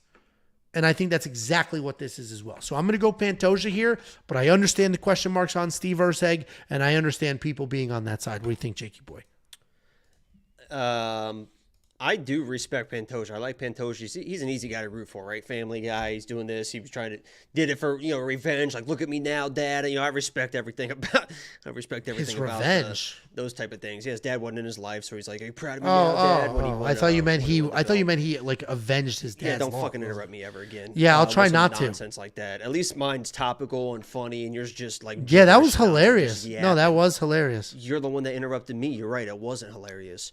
I was asking for a clarifying question. Oh, you think your interruptions are hilarious? Every single one of them. That's why people are always commenting. More interruptions, please. One of them. Yeah, that's why the comments are always asking for more interruptions. Excuse me. I like Pantoja as a fighter, as a person. He is an absolute dog, and he showed that he's a dog in that Brandon Moreno fight. I picked Brandon Moreno in that fight, and there's an argument being made that he did win that fight. But I picked Brandon Moreno because I said eventually Brandon Moreno is going to take over the fight. 3rd, 4th, and 5th rounds, his cardio, his pace is going to wear on a guy like Pantoja because Pantoja previously in fights, you can see he starts slowing down. And when he slows down, he gets fucking sloppy as shit. His striking is sloppy. His wrestling is sloppy. Everything gets sloppy starting in the 2nd round. But it didn't even matter against Brandon Moreno because he literally just outdogged Brandon Moreno, got the physical takedowns. And once he got the takedowns, he was able to keep that top control. And he really was just all heart from the 2nd, 3rd, 4th, and 5th rounds. The Royval fight was a little bit easier, right? He was able to get the takedowns, good control. But in a dogfight, he was all heart. Unfortunately, in this fight versus Erceg, that sloppy stuff in the 2nd round, in the 3rd round, I think he's going to be in fucking trouble. Because this guy Erceg is the much better striker, much more technical striker. Everything he throws is on the fucking button. He could pump a jab out there. He could probably win this fight with just a jab and defending takedowns. Because this jab is fucking a piston. He throws the right hand behind it. Pantoja is sloppy with the striking defense. We'll just keep walking into that jab. And what people need to remember, what people need to understand is Steve Erceg, so first people thought he was just a jiu-jitsu grappler. Then they think he's just a striker now. This guy at his core is a wrestler. He was a wrestler his entire life. He was a national gold medalist wrestler in Australia. People be like, oh, it's Australia. It's still it's still... Pantoja's not this world. He's a very good jiu-jitsu grappler. He's not this overly dominant wrestler. If he gets in these positions, he can hold you there. But this guy, Steve Erceg, is probably the better wrestler of the two. He's an actual pure wrestler. What I love about Steve Erceg the most in this fight, because I do believe Pantoja probably going to get a takedown or two, because he is just so physical and so strong. Erceg not only can defend him, but if he does get taken down, when he is on the ground, he is smart enough to know how to get to his feet without getting in trouble. He can work sweeps. He can do things besides just going to the fence, giving up your back, because if you give up your back to Pantoja, he's throwing that body triangle in. You're going nowhere. This dude, Erceg, knows how to scramble to his feet without putting himself in a bad position, even sweeping to advantageous positions, because he is a very good grappler in his own right. He's going to have the striking advantage. There's no doubt about that. I think he's going to have the cardio advantage as this fight progresses. He has power. Pantoja gets sloppy, and I don't think Pantoja is going to have the wrestling control to win this fight. I think Steve Erceg comes in, might get taken down and controlled a little bit in the first round, but in the second and the third round, you're going to see things start to happen, and I think Steve Erceg could find a knockout in the third round. Pantoja's just going to get too sloppy, get beat up with that jab, then that right hand's going to come and really set him down and could put him out. So I'm going Astro Boy Steve Erceg here, man. Yeah, listen, I'm obviously on the other side here, but I mentioned there's questions. We don't know how good Steve Erceg is or is not. We haven't, he beat Matt Schnell. Okay. Great. It was a spectacular finish, and he beat him, and it got him here because everybody else is injured or not available. Like Albazi should be his fight, but he's injured. He's unavailable. So I get it, and you can't fault Steve for that. And the only reason I am going the Pantoja side, I mentioned the offensive wrestling, and we don't have all the answers on Steve Erceg. We're going to have a lot of answers this fight. So, what went from a main event that I was questioning, I was like, this is not great, to like, all right, I'm interested now. I am interested. Let's see what happens here. Yes, small red child. Did he get out? Is that what you're looking? Did he get out? Yeah, gotcha. I honestly am a little bit surprised when this fight was announced and people don't really know. I obviously know about Steve Erceg, and I was always going to be on Steve Erceg, but I honestly thought that this was going to be like -3, and obviously it opened 255. I thought it was going to be 300 and stay at 300, because I cannot believe there's that many people that feel like me. I get it, right? But I can't believe there's that many people that feel like me, and this has been bet down all the way to almost 160 at one point, so... The two favorite underdogs I'm seeing, at least as far as the comment section is concerned, are Elves, Brener, and Steve Erceg. Those are the two names that are coming up the most for this dog. He's going to win, plus money. And that's what makes these cards interesting. So I'm looking forward to it. $8,800 in DraftKings, $7,400 in DraftKings. Frankly, pick your side. Either side is great value. It's 5 full rounds. If Pantoja wins, it's going to be a lot of wrestling, a lot of grappling. He's going to put up some real points. If Erceg wins, he could potentially stop Pantoja or get his own wrestling going. So pick your side in the DraftKings. Are you going to spend the $7,400 on Erceg? I think I am. Heart for Brazil, I think I am. Okay, well, Elmo, you are red like Elmo, and now you sound like him, so that makes a ton of sense. Elmo here and I, tickle me. Elmo and I would appreciate if you guys sent us some mail. That's my fetish. If you guys sent us some mail, here is the address like to send some mail. Tickling leads to like tears. Tickling leads to tears. You never heard that term? I know it's body fluid, but it's not tears for me. Oh, Jesus Christ, dude. Send us an Elmo. Yeah. Well, the reason sending of the mail could do two things. One, it could be fun. Send some funny stuff. Somebody sent me some insane hot sauce that I still might be recovering from. But two, I want to use this to help showcase it felt really good. We had a premium member reach out in Arturo. You can watch the last vlog. He said, hey, I watched your vlog. I got a landscaping business. Your yard Angelo sucks. wants more free stuff, guys. That was not free, and it wasn't free. Send me free stuff. Woo! Yeah, and I hate that you said it. Not only was it not free, I tipped. Anyway, yeah, I hate that you did that. Send some stuff. We'll feature your small business. We'll wear the clothes. Free shit, man. We'll just stop asking for free stuff. I want free stuff. I want everyone to become a premium member just for the simple fact that it contributes to me going to Brazil. Guys, if you guys haven't seen it, if you guys are just watching, look on our channel. Last week, I interviewed the man, the He-Boss. We're close to Brazil, baby. We got to get there. Become a premium member today. $10 a month. You get a whole bunch of shit in return, but just support the dream. Support the dream. We would appreciate the support. Stanley Cup says, what are we cooking for the Fight Foods vlog? I actually don't know yet. Somebody I got a $100 super chat last Thursday, and he said, these are for brisket and ribs for the Fight Foods vlog. I will do that. Pork. I'm not going to do it for this one. I will. There's a new model pork of sandwich sounds so good. I made pulled pork 2 events ago. Did you eat it? I think I really enjoyed it. Yeah, I think that's you made tacos and you loved it. Yeah, you did. I was like, this is fucking incredible. And yeah, like, you did Jesus love Christ, it. You're really eating that shit. Yeah, huh? that's right, because you never eat. Yeah, dude, because I ate it downstairs, and then later on during the fights, I had like 2 or 3 more tacos. That's right. Good. And actually, pork. This guy says Brazilian food, Brazilian steak. I always wanted to make like themed food, but that gets hard. I actually do have gaucho seasoning. You know what gaucho seasoning is? Avocado. No, that was Italian. Gaucho seasoning. I like jerk chicken. Gaucho seasoning is if you go to like a Texas de Brazil or a Fogo de Chao where the meat comes out on swords, that's the seasoning they use. It's like very salty but very, very good. I did buy some gaucho seasoning, so I might do some steaks, some meat like that, and gaucho the shit out of them. But we'll see. I usually decide Fight Foods the last minute. I will do ribs and brisket with that super chat money. There's just a new model of my grill coming out. And oh God, become a premium member, guys. Angelo I reached out to them. Needs a grill. Oh, no, you reached out. I reached out to them. Well, yeah, that's different. That's a company. let Masterbuilt send me a free grill, not these people. These people, we want to give you something for your money. Guys, I know you don't want to support Angelo, but put it to the side and support me. So a couple things. Thank you, Jonathan, for pointing out I'm tall. I am 6'3". So if people think I'm short, it's the chair. I don't know what it is. I am 6'3". But everything you write, you always say this user. Why do you do that? I am curious. Like you wrote it. I know you saying that. But I see your comments. You do that too. It's interesting. Either way, become a premium member. It's a great way to support us, but you get the greatest value in this space. You get the line movement tracker, which is a tool. You get the detailed data metrics and analytics.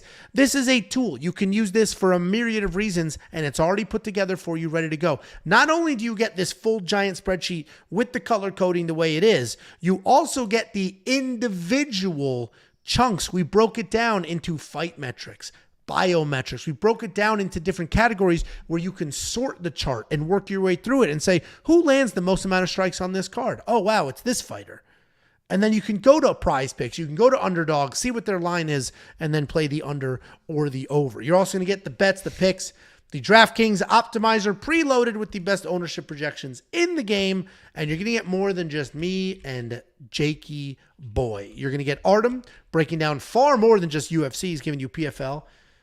Oh, that's me and my 6'7" neighbor. Yeah, 6'3" inch. He's 6'7". Look at the tippy toes. He's on his tippy toes. This is a 6'1" man. Look at this. He's on his tippy toes. Look at his heel. His heel is off. He's 6'1". Okay. Well, he's going to be here on Saturday. So then why don't we all measure each other, Jacob?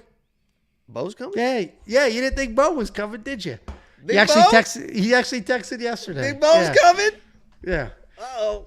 Yeah, he's right. Especially, type 1 in the chat if you want me to stream the pay-per-view Saturday night. Type 1 in the chat. Yeah. We might stream it. Yeah. All right, guys. Well, if you want to be a premium member, we would appreciate you. WeWantPicks.com. Click Become a Member at the top. It's only $10 for an entire month. He really coming?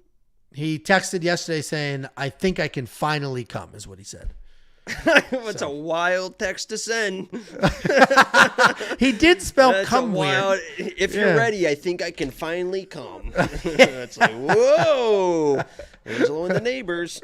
WeWantPicks.com. Click become a member, guys. Thank you so much for the watch. As always, we appreciate every Like the stream on your way out. Yes, please. Please. And goodbye. Obrigado.